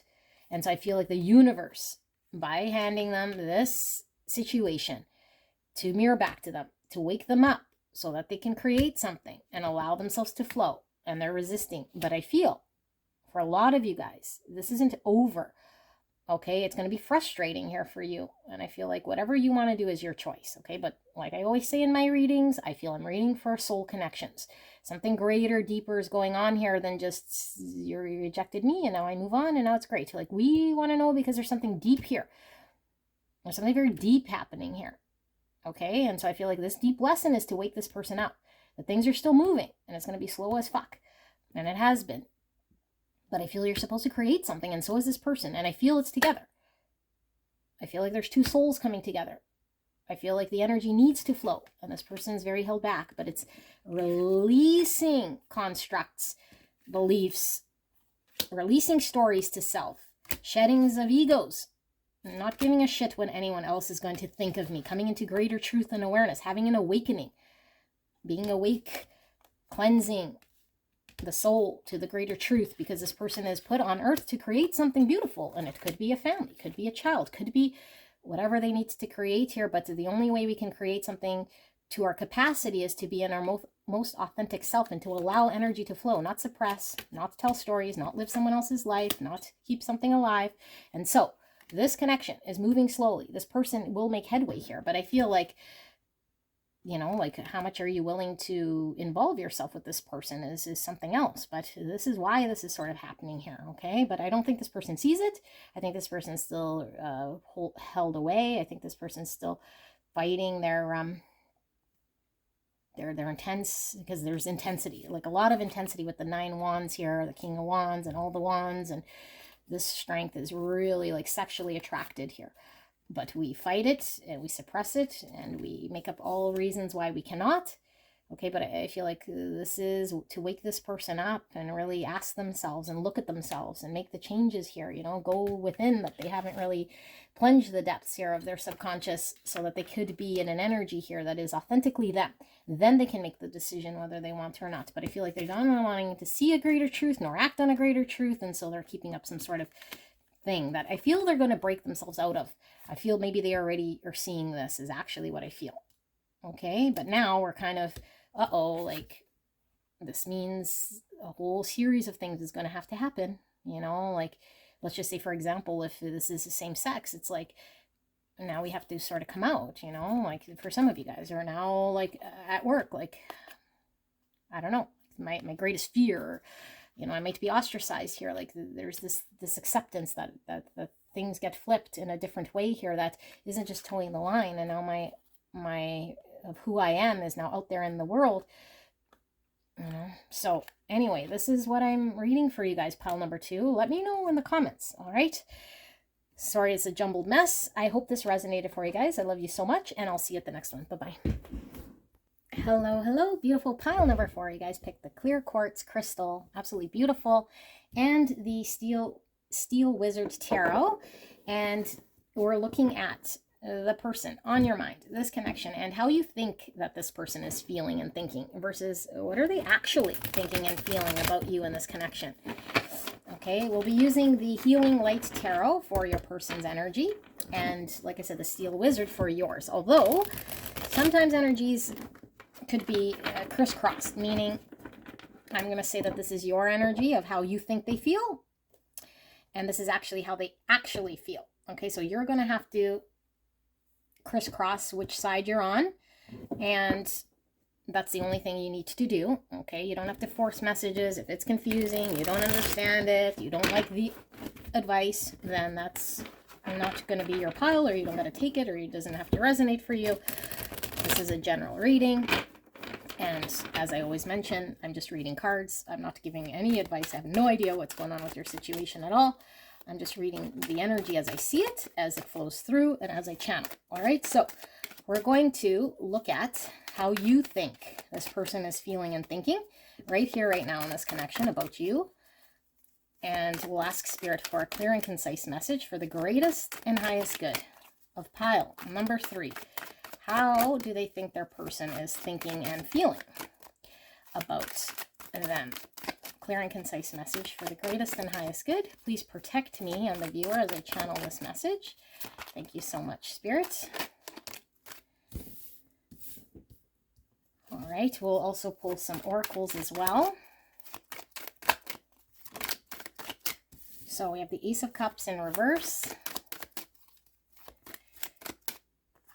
Sometimes the complete opposite is also true, where we're getting how we're actually feeling and what our person is thinking that we're feeling. Okay, so if that happens, that could certainly be as well as it's coming out.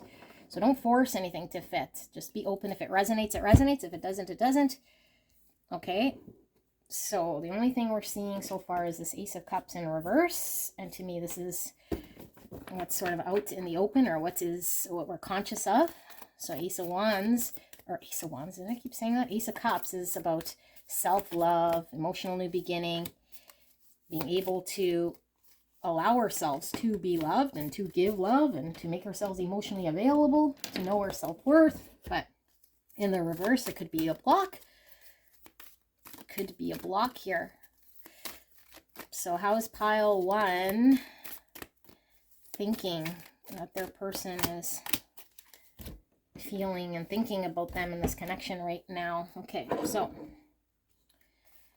we have child eternal, light attributes, determination to remain young in body, mind, and spirit, ability to see things with fresh eyes, shadow attributes, inability to grow up and be responsible, extreme dependency on others for physical security. Teacher, light attributes, ability to communicate knowledge, experience, skill, or wisdom. Shadow attributes, manipulating or abusing students, teaching negative traits and destructive skills. Okay. And we have vinegar. We'll use these kind of near the end. I hope I don't forget. I put them like that, because if I put the crystal, I think I'm going to forget. And then we have the golden rose, number 58. Okay, 58, number 13. 13 is all about transformations, the death, and the tarot, Scorpio energy. Okay, let's see. How are you thinking this person is feeling? Here we have the Queen of Cups, so Scorpio, Cancer, Pisces. Under that we have 5 cups in reverse. Get that card. Okay. And we have the Lovers with bums. I gotta hide the bums. Lovers, Gemini energy in reverse. I don't know, maybe these people got bigger bums than I thought. Lovers in reverse. And Page of Wands in reverse. Okay, Page, I'm getting this child energy. And we have the 8 of Swords in reverse. And we have the 4 Swords. You guys got to see these cards. Beautiful. And we have the 5 of Wands. And we have 7 Swords. I hope you guys can see. I'm going to put these here for now, and then we'll move them when we do your person's actual energy. Okay, so like I said, you can crisscross which side. If you don't resonate with either being how you think they feel, then not your pile, okay? Unless, of course, it's your own feelings. Okay, so let's see. Just give me a little bit here.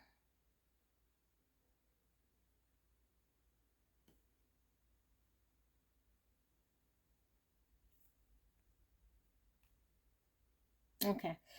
I feel as though, like, you and this person have potentially, there's kind of an energy here of this, so it may not be for everyone, but the energy is maybe you've been trying to, like, overcome something with this person for some time. You know, like, it's been some time, there's been ups and downs, if there's a history here with this person. And for some of you guys, maybe if there isn't so much of a history, it's like this person is had struggles that you know of in the past here that isn't allowing them to make themselves available to connect. And so this person's hurting that you know of. And so they're either mourning another connection, or they're just emotionally unavailable because of pain of something in the past that they haven't yet either expressed to you what's happened, that makes this person untrustworthy of connection or untrustworthy of themselves. So they're needing to still heal or understand their pain. You know, like, this pain is causing this person to not make themselves show up in this connection, or to choose this.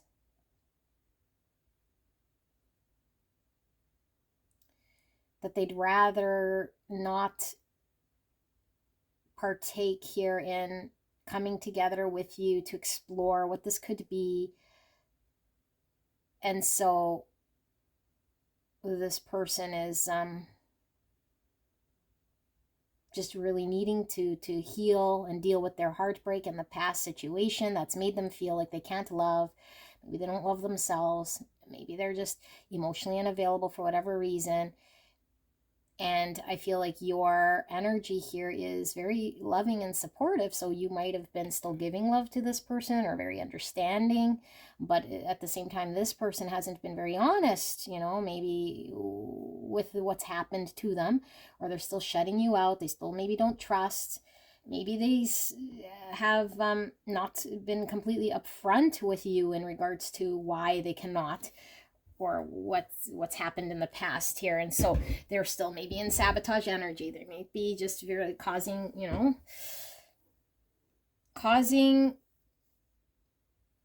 an energy of difficulty here when it comes to them having to make themselves available to give love.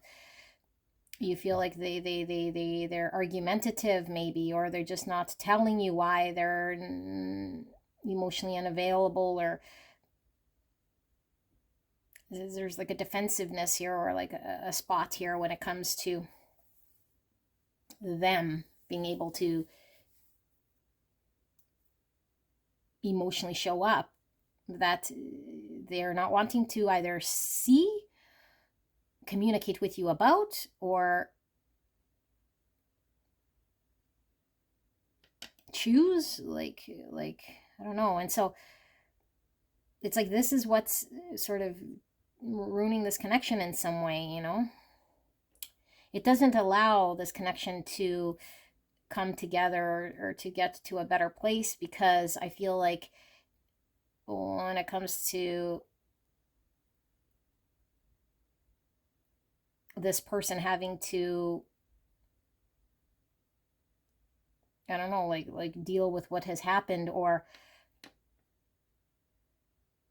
be there for you, I feel, or emotionally be vulnerable, like it causes an argument, or it makes this person uncomfortable, or they are nowhere to be found when you need them. I feel like there is a lopsided here in this connection. And maybe, you feel like you're there for this person, filling their cup in some way, but this person is incapable of filling their own cup, and also incapable of filling your own cup.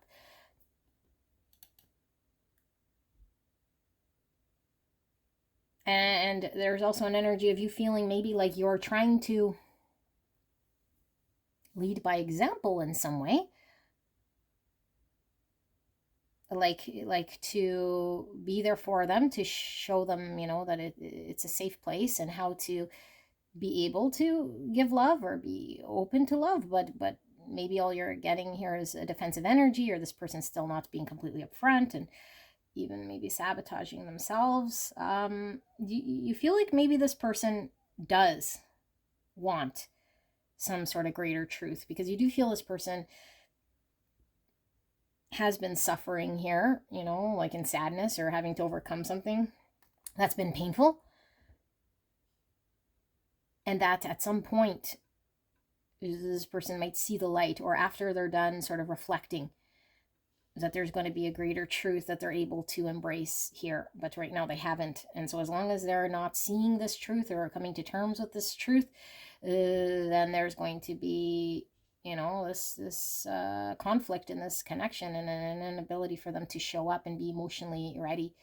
And so it could be that you see that, it's been maybe something from childhood that's gotten in the way here of this person's ability to know their self-worth, or to feel like they can be loved or give love in a way here, to really allow themselves to explore this connection in a way that is free and from a balanced perspective. But I feel like you feel like this person might have been raised in a way here that I don't know, like they have no problem sort of taking, I feel here, but when it comes to them making themselves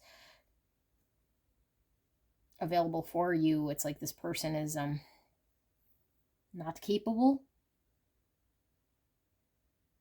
nowhere to be found, keeping you out, argumentative, not communicating certain things here of the suffering or the pain. So it's like yeah, like, I don't know, like you might feel as though eventually this person, like I said, it would come to seeing this, and once they heal, they could free themselves of any belief that they're incapable of giving love or showing up in a balanced way or healing from past things. But right now it's like they're amidst sort of trying to understand this truth, to gain clearer understanding, and in the interim they're just defensive and causing 5 wands and 5 sword situations that they're creating the universe. So this is like beyond the world card. I mean, in this tarot, the universe is other realms, and so I feel like there's this greater purpose here going on beyond just this 3D and what's going on here in this world, so I do feel there's definitely a soul tie, and I feel like this experience might be something that has come with this person from past lives, or like an energy that this person is needing to transmute here, or to overcome in some way, because it doesn't have to be that they were in another relationship that didn't work so much, but it's like an energy that's come with this person integrated into who they think they are in some way here, that's caused disappointment and suffering and sadness that they're needing to break out of. And so I feel like you're kind of here, like giving love to this person and showing compassion, and I don't know, like trying to sort of show them a different way here, of being and coping and transmuting. And so in here is this person sort of, I don't know, it does kind of feel like a parent-child sort of dynamic here, because this person needs to sort of grow up and be there for you and come into their own and know their own sort of power and ability, but I feel like they're almost like hopeless or helpless in some way, or so you feel. And maybe this person's disappointed you here, like you feel like this person feels like they disappointed you, and that they're like wallowing in this energy of, oh no, like I disappointed pile one, and like I feel there is a history and that there has been progression, and so I feel there has been maybe some movement, and that in this connection there was one struggle, and I feel like that struggle maybe has overcome, whatever the initial, and now we're in the next sort of phase or understanding, and it's like this person coming to terms with something. And the coming to terms is, how did I disappoint pile 2? I disappointed, or is this pile 2? Oh my goodness, you guys, I'm so sorry. Pile 3. How did I disappoint pile 3? Like I really disappointed pile 3 in phase 1 of this, or the earlier stage. And so now they're still emotionally sort of unavailable, because now it's like they have to come to terms with their past action. Yeah, it's like they didn't do something right, they weren't maybe being upfront, they weren't authentic in how they felt or expressed, or whatever the pain caused them to be 5 swords, I feel, or create some sort of conflict. And then there was the souring of the connection, or that didn't work. And so maybe we were compassionate to them and we extended an understanding, and there was lessons learned, and it's like, it's okay, like let's move forward, let's sort of release any pains in the past so we can move forward and release anything that was kind of keeping us held back, and now it's like this person is now in this phase of having to forgive themselves for how they acted and what they did, and so they're still not available here, and they're still sort of, I don't know, in an energy here that I feel isn't making themselves equally available to show up to you and reflect back to you, and to do something greater here. And so this energy is ruining the broth. So it's like their sadness, or their wallowing, or their inability to come clear or sit with truth is what's kind of ruining the connection or the energy. When I say ruining, it's like it's not allowing things to be balanced and to come to what you guys could have. And so they're just emotionally unavailable. But it's all about self, I feel, here. And you can see this, like this person might, I don't know, like not see their value, you know, or just not, they can't emotionally show up here for you, because I feel this person hasn't been able to be there kind of for themselves potentially here, as needing to learn how to be there for themselves emotionally. Okay, so if this is resonating, well, actually, you know what, I'm gonna pull these oracles because I almost forgot. Let's see, how is pile 3 think that their person is feeling and thinking right here, right now? Pile 3, how are they thinking that this person is feeling and thinking about them in this connection? Caution in reverse, and comfort, and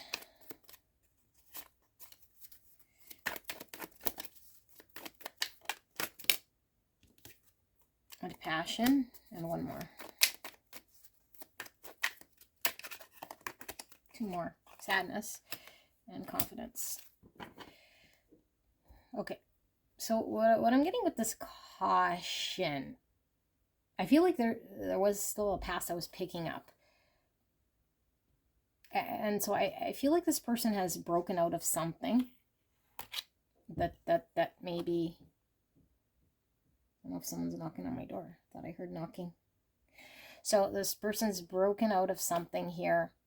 I think it's been an experience you've had with this person, and if it wasn't in your connection, it's when you got with this person that you are aware of some sort of experience this person's had, where they have sort of understood some sort of lesson of self. But I feel for a lot of you guys, it's in this connection, there's a history. Okay, like a history that this person did something, or I don't know, there's like a disappointing thing that's happened here, but I feel this person has had to break out of that and sort of learn to trust in a capacity here. So I feel like this person does trust you to a degree in which they trust themselves. You know, like initially maybe there was this bigger guard or a bigger struggle, a bigger challenge, a bigger thing here that had to be overcome and learned, and earn your trust, and you giving this compassion and being there and all of this energy over time. I feel like now there's this comfort. Okay, and I feel like there's passion, and I feel like you're passionately, you know, like feeling for this person, and you feel like, okay, like if this person feels safe, if this person is no longer sort of untrusting, or, you know, and that energy and is broken out, and as is passion, like we should be able to make something of this and get here, you know. But I feel like this person is still now in an energy that's still not showing up in balance, because it's like that 5 cups that I was seeing in reverse, where they were like still mourning something, like how they were, or the beginning of this connection, or like, and it's impeding in their confidence to take action on the passion. And so even though there's trust here and they feel comfortable in your energy, it goes beyond this. It's more about the self-confidence here, to detach from what didn't work, and the things that, it's like this person is really beating themselves up here, you know, and beating themselves up here because they disappointed you, or they weren't capable of doing something. And so that lesson sort of left them really not feeling strong and confident enough to know that they are capable here. So yeah, there's this sadness about this person. Like, I don't know why they can't just let it go and move forward, but you feel like the sadness is keeping this person unavailable here. And so although you feel like they could certainly trust you, they feel the softness from you, they feel the love from you, they may be passionate towards you, you feel passionate towards them, it's like this person is sad that they can't move forward. Okay, so this interesting. I don't know why they you feel that they cannot. Maybe you don't know why they cannot, but they just their sadness is overriding them, you know. The 5 cups is overriding them. Although the 5 cups seems to be something that's been over, it still has control over them. So we're gonna pull the Healing Light Tarot. And see then, how is this person actually feeling? How is pile 3's person actually feeling about pile 3 then, Spirit? What are their actual feelings and thoughts here in this connection? Clear and concise message for the greatest and highest good of pile 3. Please protect me and the viewer as I channel this message for the greatest and highest good of pile 3. How is pile 3's person actually feeling and thinking in this connection?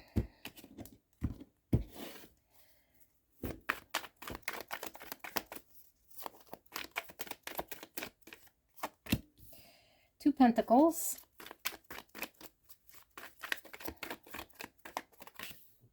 Queen of Wands in reverse. Aries, Leo, Sagittarius energy. Queen of Cups. And you also had the Queen of Cups showing up here. Cancer, Scorpio, Pisces. Why is this Two Pentacles in reverse, Spirit?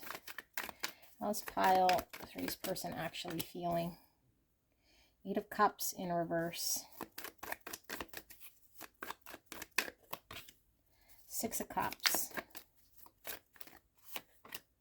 The Moon, Pisces, Cancer, and then we have Seven Pentacles in reverse, and we have the Ace of Pentacles, and under that we have the Fool, Aquarius, under that we have Page of Swords in reverse.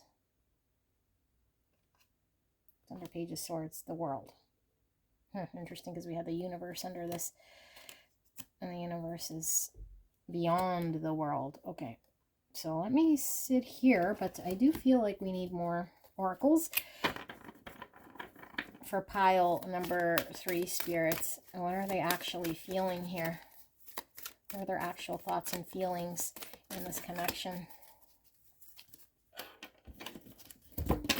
Oops.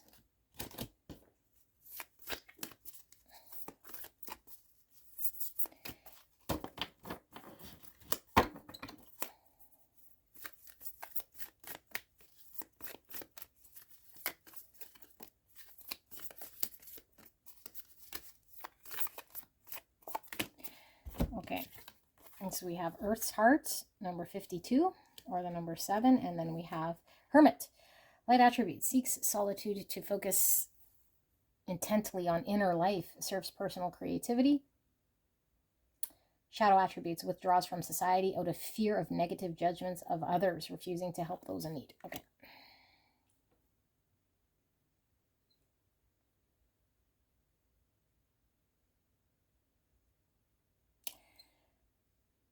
I don't see why, and this is frustrating. So how are they feeling? I feel like this person does lack some confidence in self to show up here. Like, I feel like they know that they're not showing you the value you deserve here.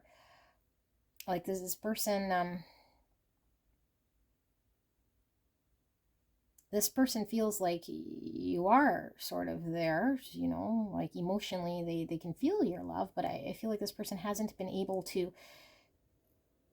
reflect this back to you, and they see this and they might feel like this, like they failed you in some way.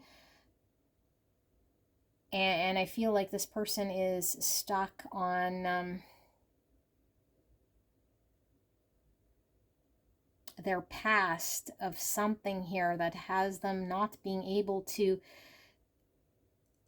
completely take the step forward here to have a new beginning, to manifest something. Like there's something they haven't yet seen or understood, so that they could find closure and close out the past here. And I feel like the past, because we have child eternal, is whatever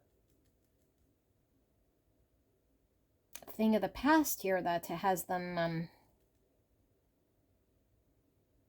sort of stuck emotionally, you know. And so I feel like this person, for one, hasn't been able to have the new beginning or commit to this connection, and might seem a little bit indecisive or just unstable, sorry. And so I feel like there's a greater truth that this person is needing to uncover and understand about self, and it is coming to terms with or balancing out an experience of the past that has an understanding, a greater truth about themselves. Because I feel like this person is still allowing the past to sort of dictate whether they're capable of having a new beginning and whether they have what it takes to put in towards having a new beginning, because it's going to require them to put in something that they don't know that they have in them just yet, or that they're still trying to understand about themselves. So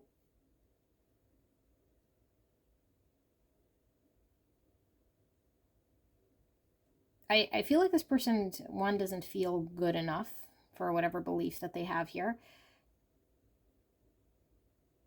And I feel like there's a need to uncover certain truths from the subconscious here, which is by doing the hermit's work, which is really going within. But I feel like this person just pulls away in some way because of the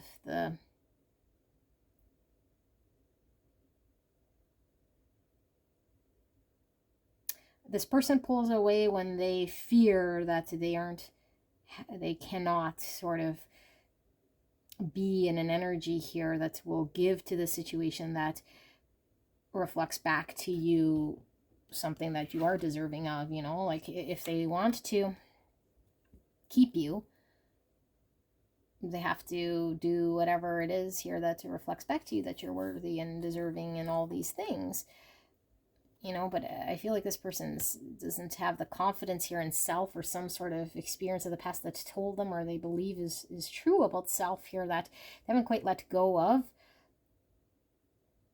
And so the fear holds them in this place of thinking I'm not capable of giving to the situation, with pile number 3 that will produce something here that's, you know, that I can produce something here. I don't know exactly what it is that they don't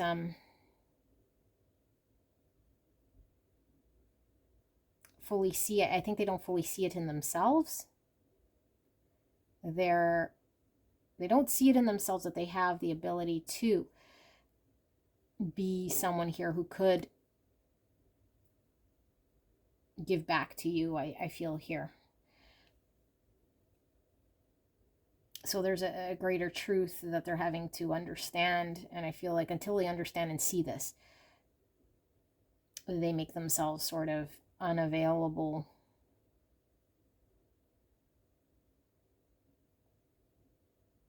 And so this fear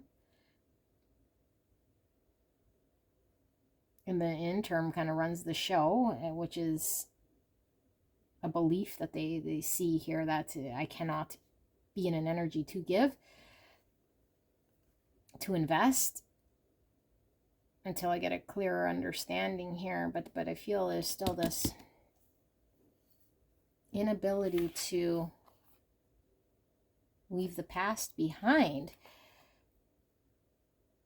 you know.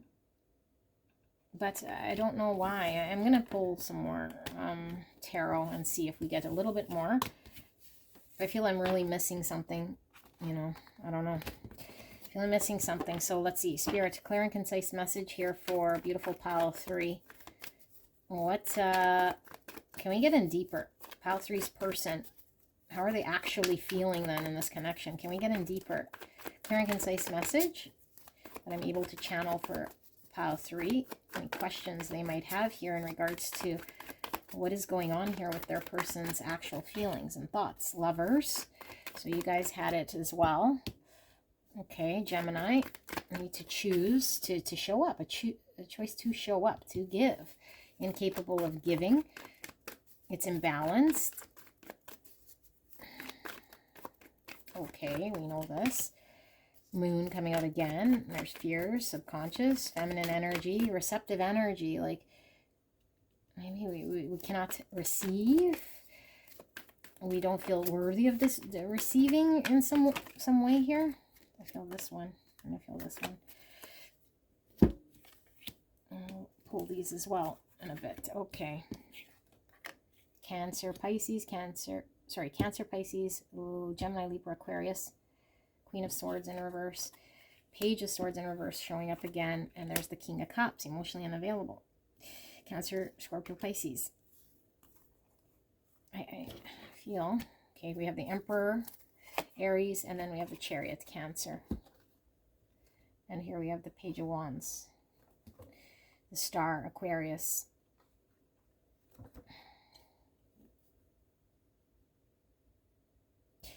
Okay, so I see what it's saying here, but I don't know, maybe you can make sense of it. So I feel this person, I kind of feel bad for this person, because I kind of do, but kind of it's on them. But I feel like they do have a wish and a desire here to move things forward. Like they wish they could be free of everything here, to move forward, to be confident, to take action, to move towards you, to step up, to make this choice. And I feel like that is something that, you know, that they'd have to do. But I feel like this person feels like they're incapable of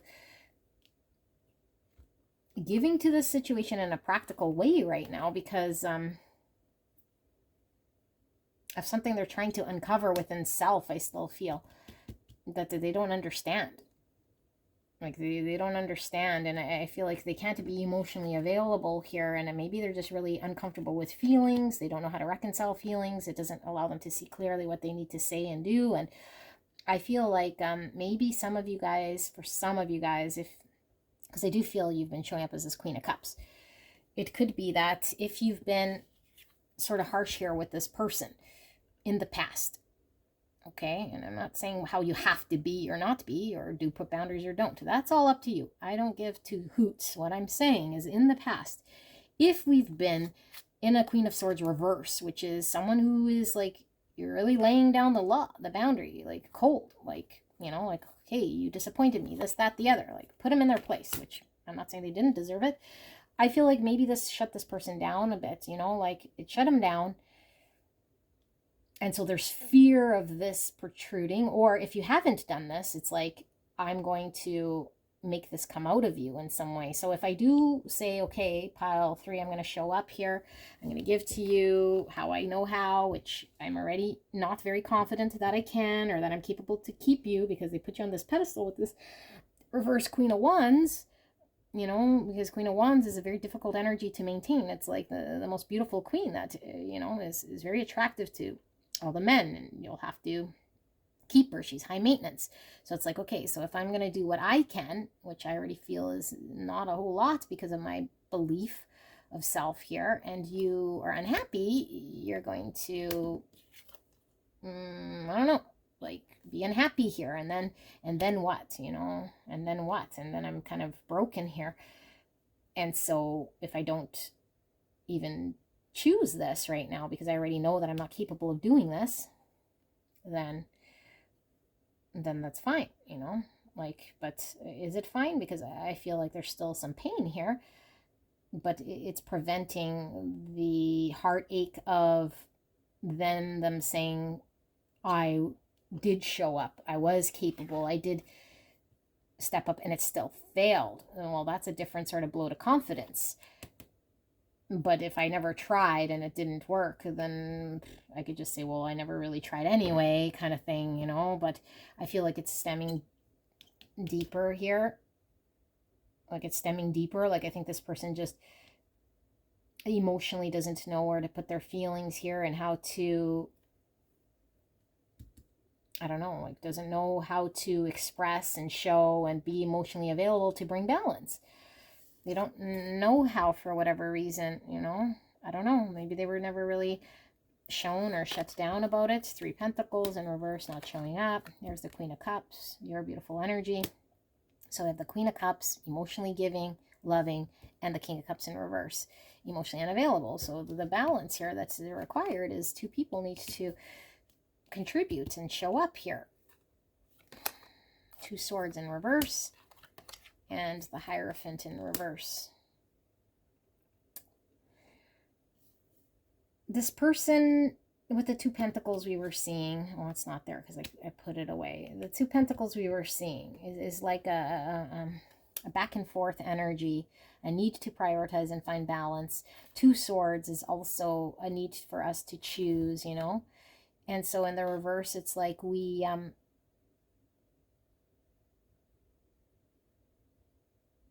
sit there and we just sort of let the situation sort of dictate for us rather than us choosing confidently. And so I feel like in this energy, they're not showing up. You're giving love. And this person is not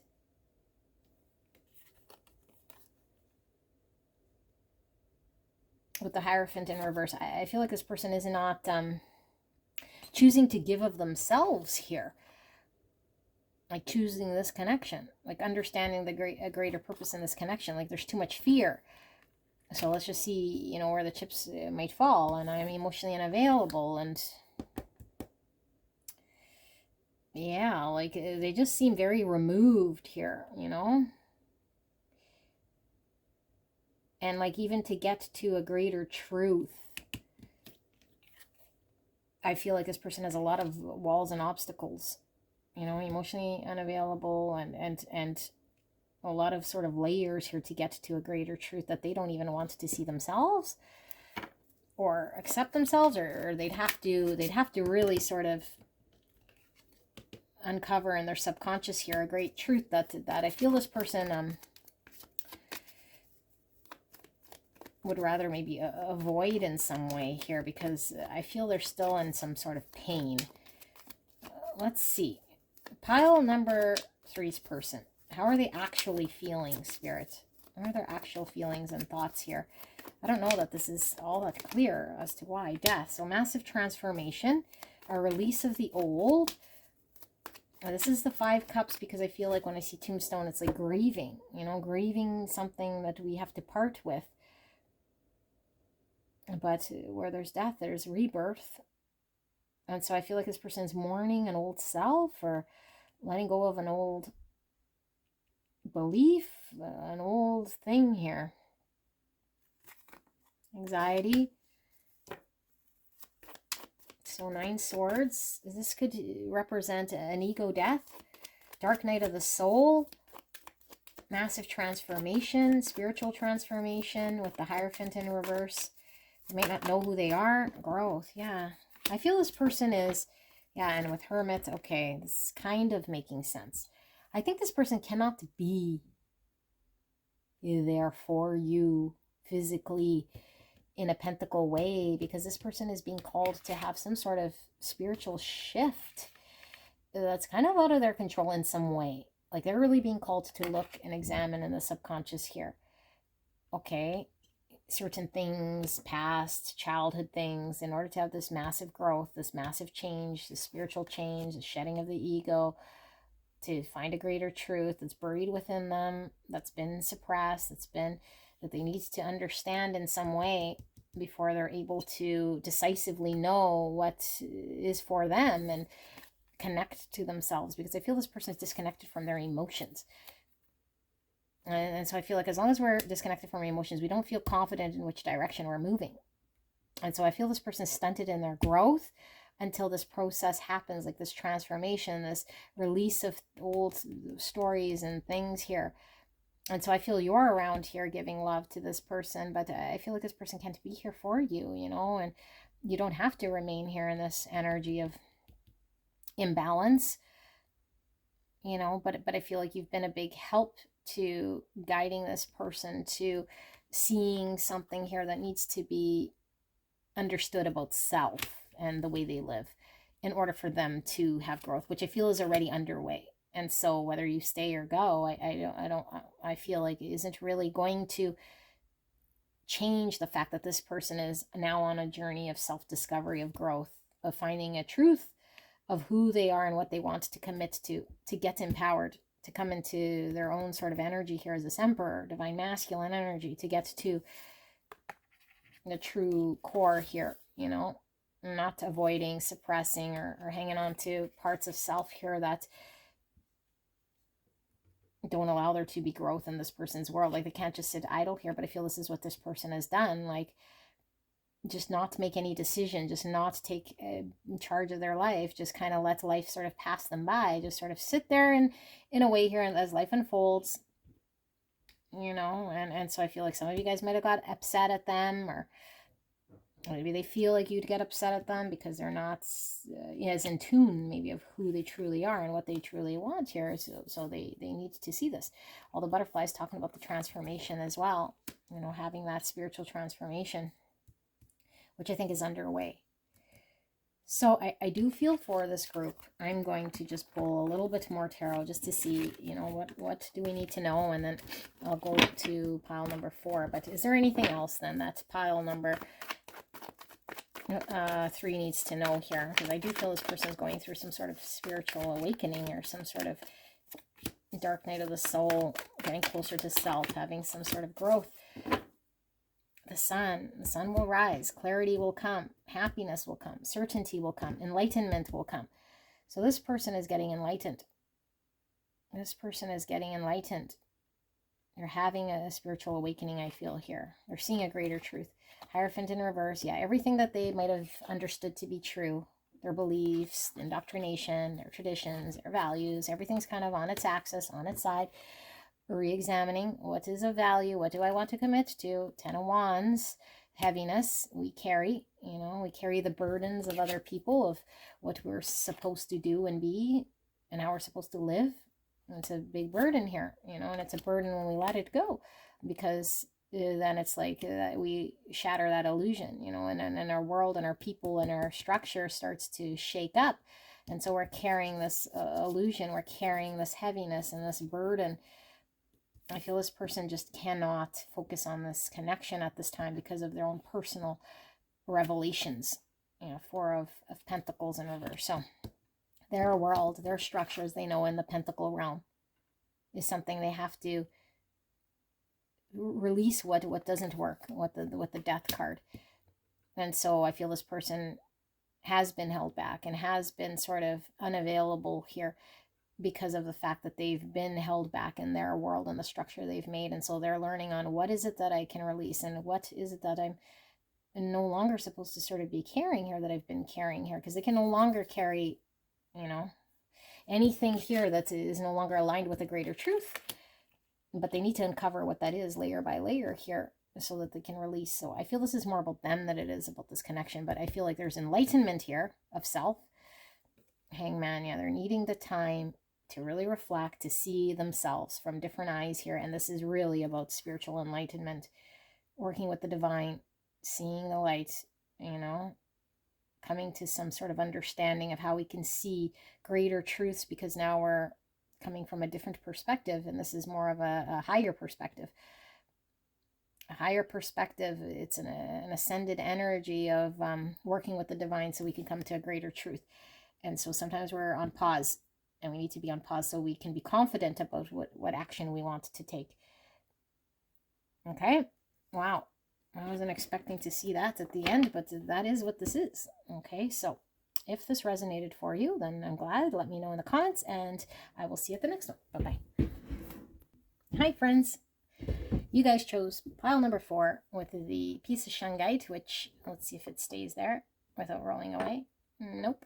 I will have to put it up here without it rolling away. So pile number 4, we're looking at the person on your mind, and how is it that you think this person is thinking and feeling about you in this connection, versus what is the actual thoughts and feelings of this person. Okay, so like I mentioned in the intro, I'll be doing one side is sort of what you're thinking that they're feeling and thinking about you, and the other side will be them, their actual.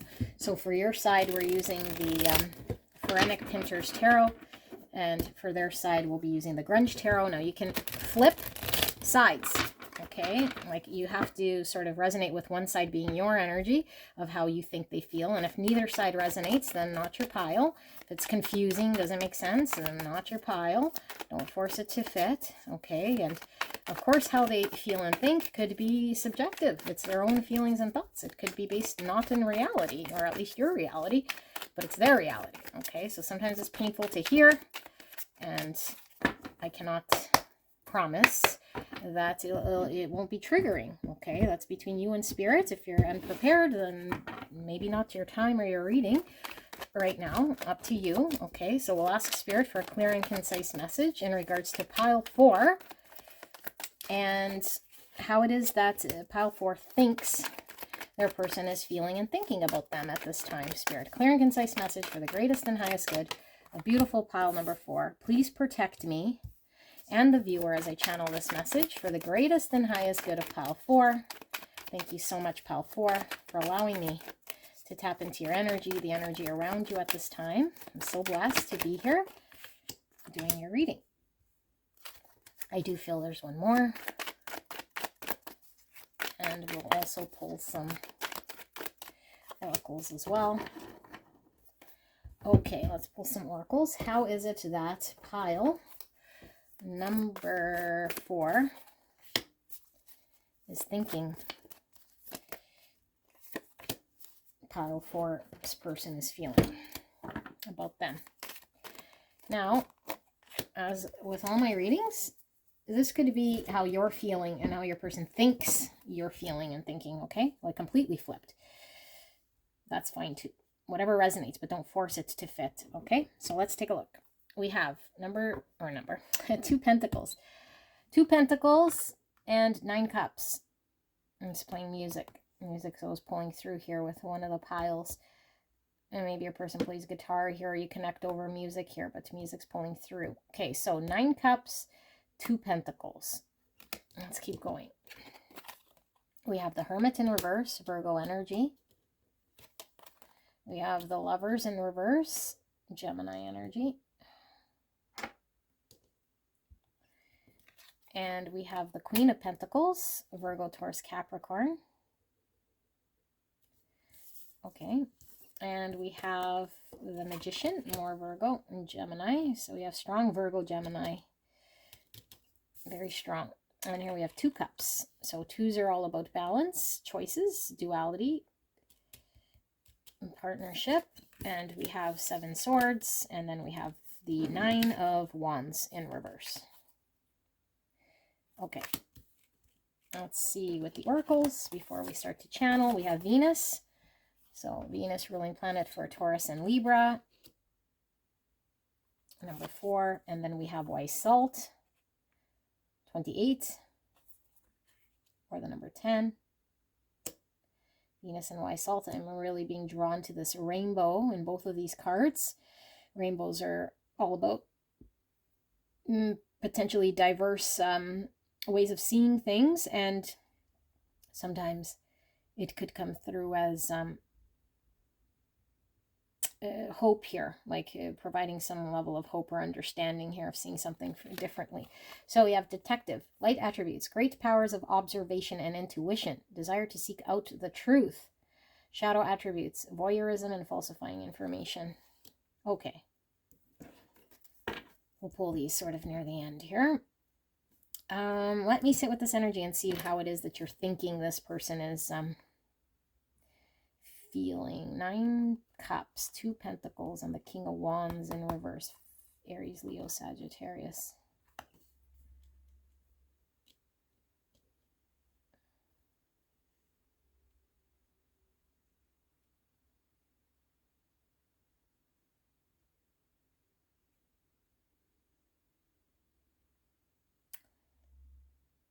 I might need to do more digging here, but let me see. I might just need to sit a little bit longer.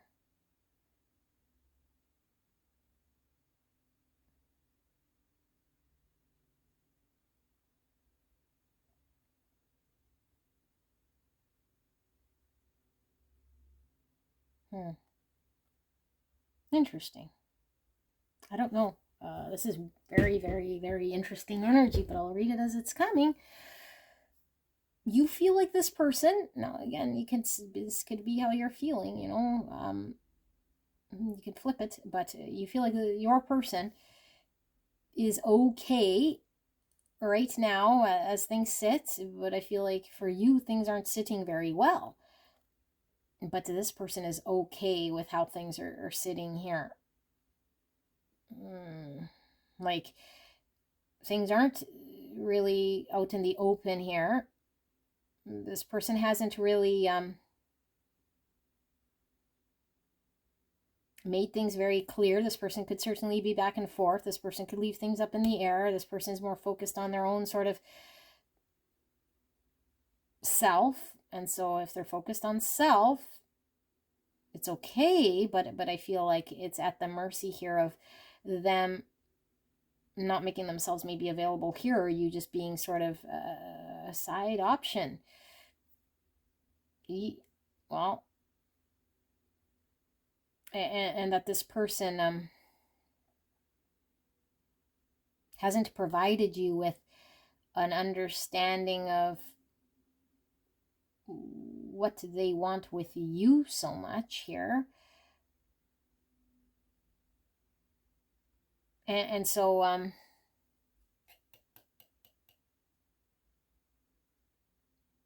don't know, like I feel like this person wants, what you feel is they want their cake and eat it too. Like they still get what they can from you in this connection, and you're someone they can rely on, and there's someone you're like,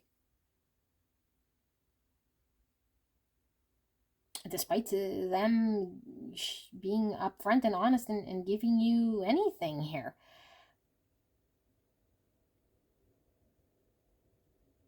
And I do feel maybe your energy here is one that's learned a lesson from this person. Like, I don't want to be, I feel like you don't want to be with this person. Yeah, okay. Now it's coming through. Thank God. It's feeling crazy. I feel like your experience here with this person wasn't very good. I feel like you feel this person might have used you to get what they wanted. I feel like your intention was good and that you wanted to come together. I feel like this person broke your trust, might have lied, might have not have been honest, might have not have been clear, might have been back and forth, might have just left you as an option here and was fulfilling themselves and what they wanted, but they weren't very clear with what they wanted with you, or they weren't being upfront. And I feel like maybe you tried, maybe you were hurt. I feel like you've given up. I feel like you no longer sort of want what you wanted in the past here because of the fact that they hurt you. And so I feel like there's a need to get the truth.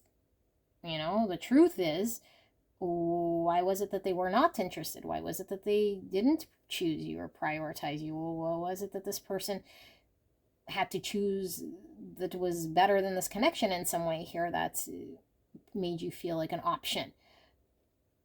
Like, why? Like, why did they do this? And where are they now? And what, are they happy with this decision? Do they regret this decision that they didn't choose, you know, and that I'm no longer an option here, and that I'm pulled away, or that I'm no longer fighting for them, or that things have changed here, and that this connection is no longer on the table for them because they made their own bed?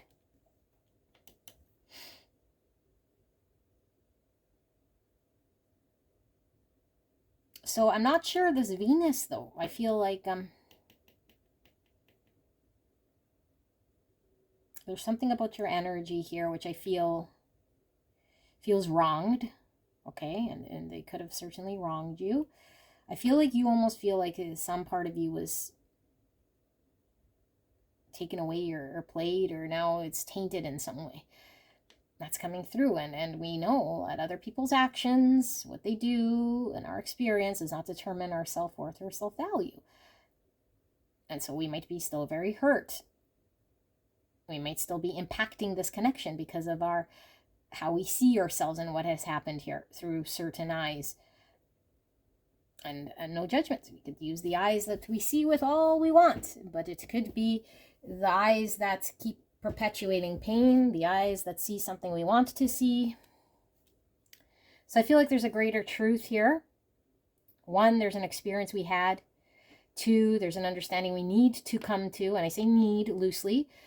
If we want to not be in suffering, that we should consider that there's other truths outside of the one we experienced and envisioned that might have more healing and might have more answers. And so if we hang on to one idea We might get hurt even more, or we might perpetuate a hurtness here. But I feel like why this is coming through is because now we're in our own energy here. And I feel like the lesson of this so much is the spirit showing like something's happened with someone, with the person you came here about. And so we might still be fixated on the thing and the person and the experience, but it keeps kind of kicking back to us to have to reflect some sort of lesson on self. That's what I see. You know, and I'm trying not to see these things here. I'm trying to keep it very simple here. The last thing I want you to say is, I did all these things because this person was abusive and did this, that, and the other. Okay, I know, like, people are mean. People do things. This was unfair. This person 7 swords you. It's not good. 7 swords is not good. Whatever the 7 swords is that this person did, it wasn't good. It's not justified. But it doesn't really matter, really, is what I see here. Because what matters here is how you feel about yourself, period. Regardless of what someone did, said, or whatever. Okay, I don't want to be preachy here, but this is how it keeps coming through in my readings. So we got hurt. And so we're still looking at this person as being selfish, still needing the answer, still wanting to know why and how and all these things, you know, because I feel there's a great truth. And you're right. But I feel like there's more to this truth here that we need to go a little deeper. It's yes, this person and all those things might become clear when we peel back a layer now and start with really looking at ourselves from the way here that's, yeah, like other people. Doesn't matter if it was this person or anyone does certain things here. To me, it wouldn't really rock me as much as it's rocked me. And why this rocked me is because I feel there's something here that needed rocking. Or else it'd just be water off the duck's back and we go to the next connection. Something really needed rocking here. And we're still not seeing it, I feel. Okay, but I feel like there could be a coming together. And if you don't want this person, great. I'm not saying you do or don't. But I feel like there's something more here. And why we're latched onto this, finding the greater truth. It's pulling at us very strong. Because I feel there's a need to come together in some way here. Okay, if you don't want this person, one, why are you here still? So maybe we're still in denial. But if we do, but we don't want them in this state and we're not sure the pull, I'm telling you why. The pull is we need to uncover some greater lesson about self to see. And when we do, it releases energy in some way. And now things shift. And this person's energy might not be exactly as we've been seeing it. They might not be as 7 swords. And if we say, yes, 7 swords, they cheated, they did all these things.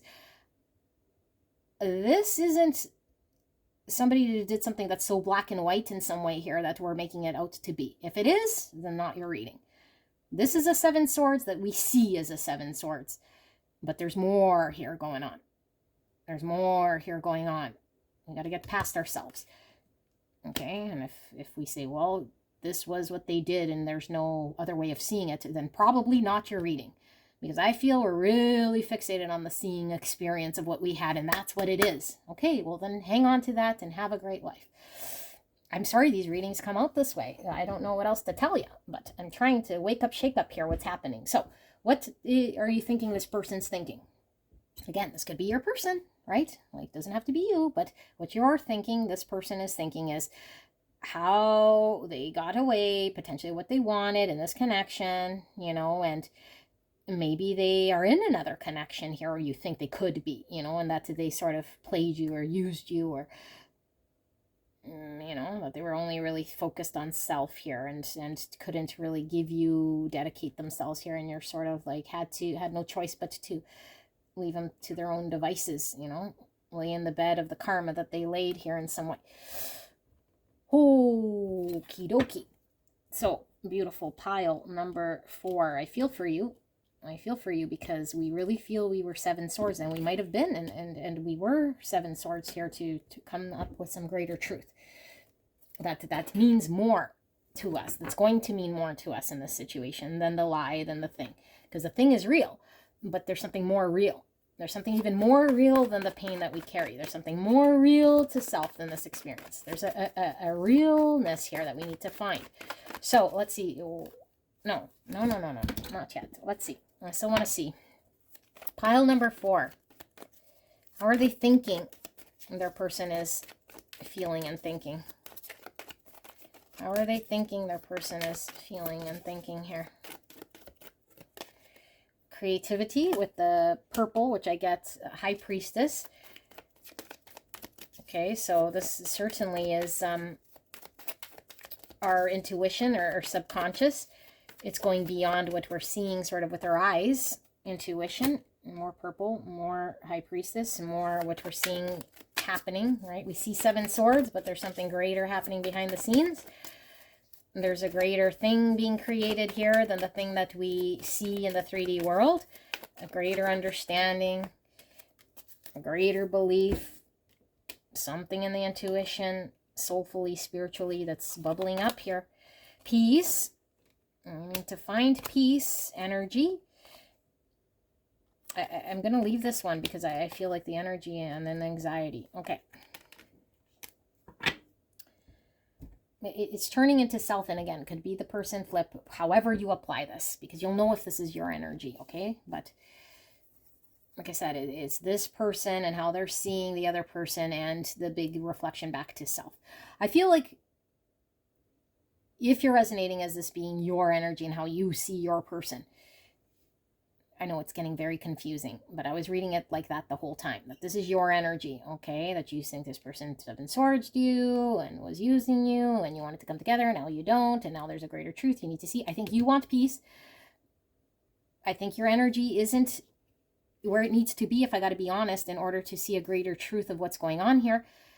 Because in order for us to have the peace we want, we have to let go of certain things that might be driving agendas, including experiences of how we experience it and how we see ourselves and how we see things happen, how we see other people, how we hang on to situations.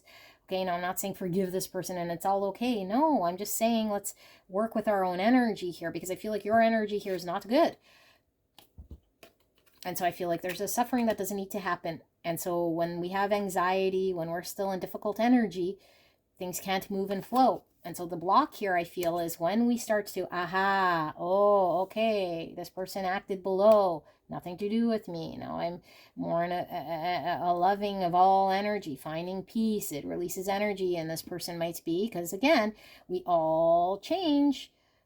We can't be held to the thing we did in kindergarten when we're 30 or 40, and I get it, but how much have you changed in the last year, 2 years? Okay, whatever. It could even be overnight. I don't know. But all I know is that this person could be shifting. But as our energy doesn't shift, then it doesn't happen with this person, especially if we're tied in a soul way. I feel there's a soul tie here being mirrored and reflected. And so our energy low, this energy low. There's lots of 7 swords we experience and we hang on to, then this person remains in the 7 swords. So there's a way for us to transmute energy, to find peace, to not suffer, to get to a greater truth, to see something here we're not wanting to see or have not yet seen, or, you know, because we keep up the narrative. We want to be right. We want to be justified in our pain or what has happened here, or that this person was wrong and I'm right, or whatever. So, pile 4. You keep coming to these readings, I feel. So maybe this is helping you, but I keep getting, you know, people who don't want to see this as their energy. Then okay, they're not your energy. Let's move on, you know. And if it's your person, here, then I don't know, like, let's see what's going on this other side. So I love you guys. Pile number 4. This isn't easy. This is very difficult, you know, very difficult for us to, I don't know, like this is all about soul work, enlightenment, ascension, learning about unconditional love of self, and understanding that no one or no thing can impact the beauty we carry of self here and our understanding of self. You know, it doesn't matter what this person said or did. And it's hard. It's very, very, very difficult here. You know, the more in ego we are and the more we've been impacted by this. But that just means the bigger story we carry. So let's see. For pile number 4's person, how are they actually then feeling? You know, are they really this sort of manipulative and this deceitful? And maybe they were. Okay, but that would prove my point even more. The more deceitful and dishonest and tricky this person is, the more it's revealing to us something. We have to see, and I'm not victim shaming at all, and it's not your fault at all, but what is in our control is how we move forward with ourselves. How do we move forward with this? It's nothing to do with them, how we move forward. That's all up to us. How do we move forward now? How do we see ourselves? How do we engage in the world now? So how is this person actually feeling?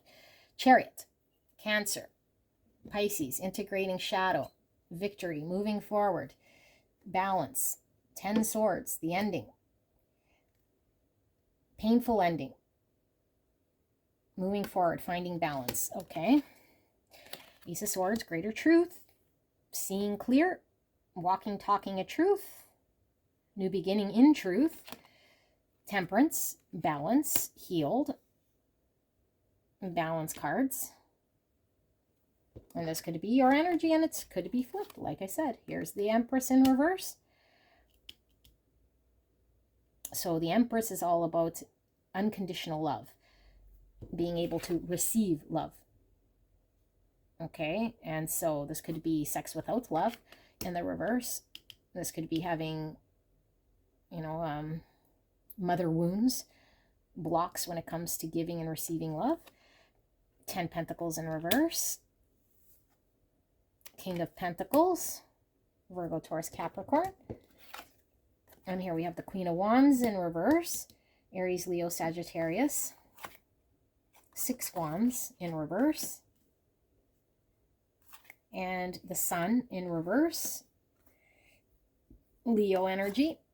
2 Cups in reverse. And 7 Cups in reverse. Okie dokie. Let me sit here with this energy. Under that's the World. Look at that. Ending. Major life cycle ending. Putting some chapter behind us due to maybe an ending that we've experienced of something, to move forward, to integrate. Okay, integration of truth.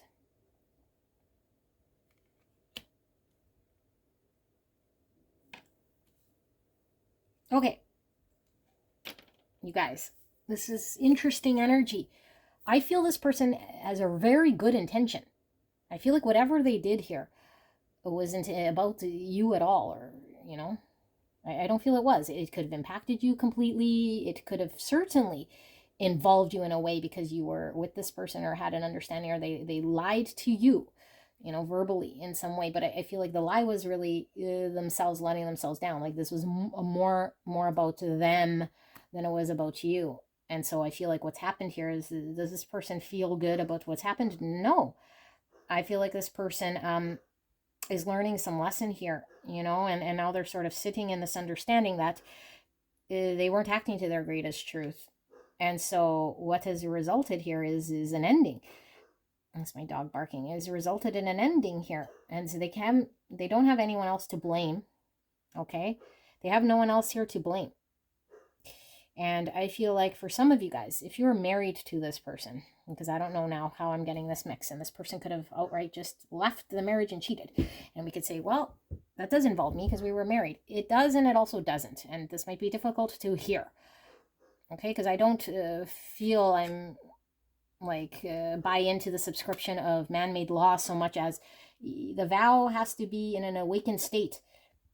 And so when we're in an awakened state and we make a vow for the rest of our life, yeah, of course we need to keep our word and be, and follow this. But when we are working through being conscious and awakened, we know when we were asleep. And so I feel like the sleepiness here was this person being asleep and making decisions, that were hurting you, but them in the process here, because there's a greater truth of them finding out. And the only reason why we act out or lie or do these things is because there is something more going on here than the act itself, than the act itself. And so I feel like we were wearing a mask, and so as long as we wear a mask and we pretend in some way, like, how is that any better? That's pretty much 7 Swords itself. So would you rather this person just be 7 Swords and not do the action, or us finding out a greater truth here? Whatever the situation is, I'm trying to explain it. Okay, so I feel like this 7 Swords brought out a light of truth. And brought out a light of truth. that I feel is aligning this person to a greater truth so that they can heal and that they could be in truthful sort of awake energy. And this means falling away of things here, you know, so now they can see something. And so this doesn't mean that this person shouldn't be accountable for their own action here in some way, you know, but when we see a greater truth and when we're awake, we don't hold ourselves hostage so much to decisions of the past we made when we were under the influence of sleepy time. Okay, so they might have been fully conscious and aware that they're cheating. It's not a subconscious thing, but what's going on, and I say cheating, this is very direct and very intense energy I'm feeling here, but it could be in any level. I feel like whatever they did here, okay, whatever they did here, I feel like this person's intention was to uncover something greater about self that was askew. And so in order for us to get balance, in order for us to see greater truths of self, in order for us to experience certain things and get aligned, we have to experience certain things so we could see the light. And I feel like part of this, you know, resulted in this connection not being supported by this person's actions. And so I feel like now this person has removed the clutter, you know, the clutter of their life. Instead of keeping up an illusion or a mask or a falsity here and maintaining in that life, it's like, no, I'm going to clear all the confusion, the noise, no matter how painful. I'm going to deal with some greater truth. I may have not have gone about it maybe in the best way I could, but I couldn't live in the confusion and in the uncertainty and too many things. I needed to get clear. I wasn't clear, and you know, and it wasn't balanced, and it wasn't showing up in a way here that I wanted here. And you know, I feel like this person might have not had wanted to be judged, or I don't know, might have not had wanted to be seen for a greater truth of who they were, or they didn't understand. But this is all about like 6 wands, like, you know, the people around us like celebrating us and giving us accolades and being in approval of us and seeing us. And the reverse is like, I don't know who to be approving of this, or if I'd have support of these people, you know, and I don't want to be seen. This is like not being seen. You know, this is a connection here that it didn't work. It's not going to work, or it's not balanced. This is all about us not getting clear, not choosing wisely. There's too much confusion, and this is like coming out of this and making something very clear and certain and gaining truth. You know, and I feel like this person, I don't know, like I feel like they wanted some sense of security in self that was rooted in truth, and not rooted in something that was going to either fall apart or something that they built that might have been standing, but it's no longer connecting to some sort of truth here. Okay, and so in order to find the truth, in order to find balance, in order to move forward successfully with the universe, this sort of needed to happen. You know, and if we were on the receiving end of the pain of what needed to happen, it sucks. But I feel like maybe this whole experience pulled them back full circle to understanding a greater truth. And maybe the great truth is, yeah, you know, pile 4, you were right. Or, I don't know, whatever this thing is here. Okay, I don't know necessarily if they come full circle with it, but I feel like there's a more truth here than there is more truth here.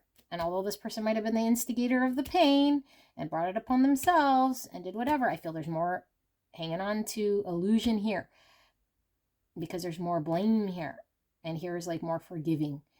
And of course we could say, well, of course they're going to forgive themselves when they're the person here who's done the wrong. And it's like, yeah, well, the extent we could forgive ourselves is the extent we can forgive others. And so if we can't forgive, then we're not ready to be in a connection. We got to be able to forgive self. And so I feel like we need to be honest and clean and truthful. And if this person previous to this was not, I feel there was some sort of fake thing up in the air here, then they'd rather just then be hated than to have the fake thing in the air. Whereas this person, I feel like, would rather just be right here and be validated in some way that would make them feel better, although it might not be rooted in truth.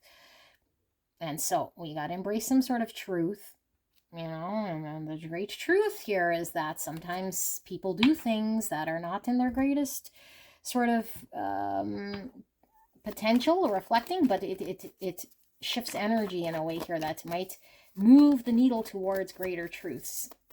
So let's see, then pile number 4's person. I feel before I do this, I do want to see a little bit more here, because I do feel like I'm always siding with the person who is the hurtful person. For some reason, it's coming out this way. And then again, I don't want you to have to forgive anyone that's hurt you. Like, I don't know. I don't think, that's necessarily always the best thing. But what the energy coming with this reading, and it's not Linda advice, the energy coming with this reading is saying exactly that. And you don't have to forgive this person as in let them in your world and let them screw you over again. But this is, how do you move forward from what's happened here is what's going to break free the energy. However you choose to see this and move forward, either in this connection or in your own world. That's the messaging that Spirit's hammering home. Nothing to do with whether I think you need to forgive them or what you need to do. I don't care. I care they hurt you, but I don't care how you move forward as long as you're not in suffering. And so you make the decision to get out of suffering here. I feel this person is going to get out of suffering a lot sooner than you, if that's how it's resonating here. Okay, so what do we have? Lovers, Gemini energy.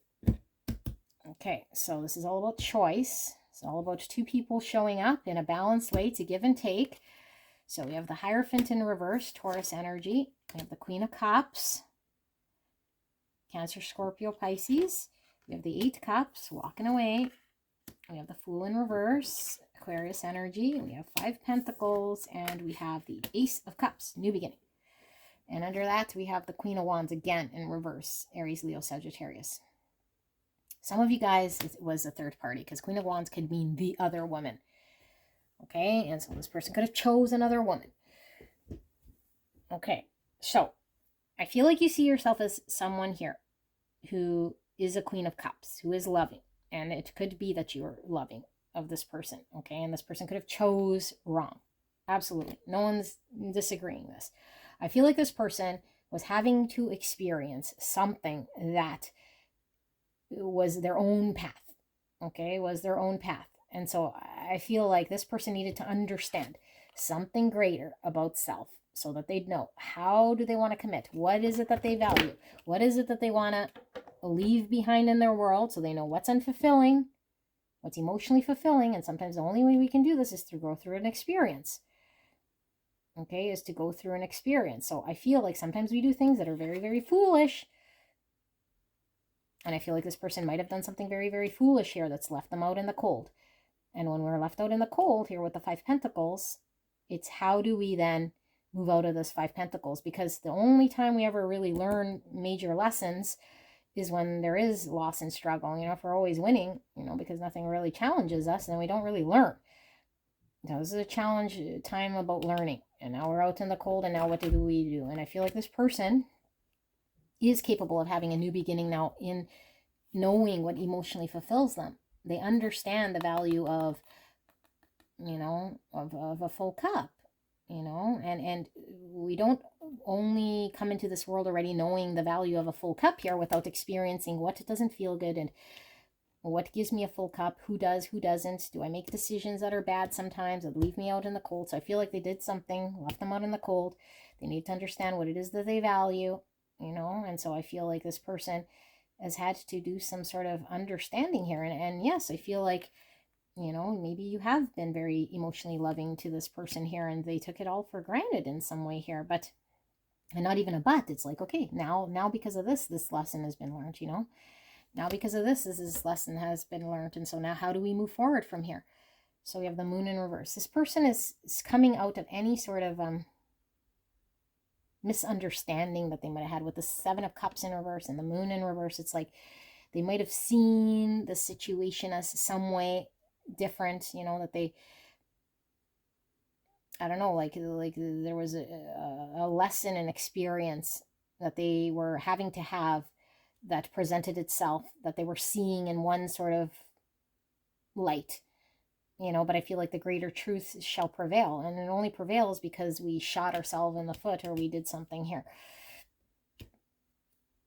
Page of Pentacles. So I feel this person's having a new beginning, or they're gearing up for a new beginning. Like they could certainly still be out in the cold and trying to find their balance, but I feel like because of this experience, this person is now like, hey, like I'm ready to have a new beginning. I'm ready to act in line with respecting myself and giving love to myself and having an opportunity here that maybe I didn't feel I deserved before. So I was sticking with the rats, I was sticking with lower energies that were beneath me to learn lesson here. I chose the path that I wasn't supposed to, or was supposed to, but wasn't really to my highest good, to learn whatever lesson here, and I'm back on path. And the back on path here is, I don't know, could certainly be this connection, but there's free will here. And so whether you want to be available or not to this person is certainly up to you. But I feel like this person has come to some sort of understanding with that Ace of Swords. So we're going to pull this and see, how is pile number 4's person then actually feeling? Love in reverse. I feel like there was a lesson of learning how to self-love. Sadness in reverse. Rest. Flow. Determination. Reflection. And confidence. Okay. So, adversity. I think this person didn't really maybe fully understand the love that they had. And I feel like you were giving them genuine love. Okay? Love was coming from this person. There's no doubt. But when we take it for granted, when we don't see it, when we're asleep, we take it for granted, we do foolish things. I think this person is learning this lesson. This lesson, like, I feel like it's the flow of life, like it's giving this person a purpose here, a purpose to see something. And I feel like the seeing now is seeing things differently, but I feel like this experience was one that was giving this person an experience here for them to reflect. And so I don't know necessarily that this person is in the happiest of moods, because I feel like they're still reflecting. I feel like this person is still energetically sort of drained in some way here, but I feel like this person isn't, I don't know, I don't feel like this person is beating themselves up so much as they are reflecting on a greater truth, because this experience has given this person a greater truth. They're learning, they're amidst learning here what is of value, And so there's something greater than the experience itself that this person can connect to. And so I don't know necessarily that this person is completely learned the full lesson here as to closing the chapter right now, but I feel like this person is working on closing the chapter of what's happened so that they can move forward. So this is like a pause period here, I feel. But I feel like this person regrets sort of what they did here, but not so much as the end result. I feel like the end result was supposed to happen. And so I feel like this person is kind of glad it's happened in a way because of the end result. And now they can reflect and be in this energy, because it's better than being in some sort of lie or some sort of upkeep of some untruth here that wasn't,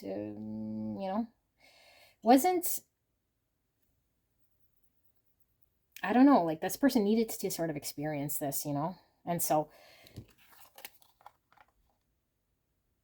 I think this person is coming to really understand, what does true love mean? And what does it mean when someone's really giving you love? And how do you not take it for granted? And how do you mess it all up? And what is a great truth here? And what matters to you? And what do you want to fight for? And so now they're sitting in their karma. They're sitting in all this. And they're understanding that this happened for a reason, even though it sucks, and even though they might feel bad for how it's happened, I feel like there's a greater relief here because there's an understanding.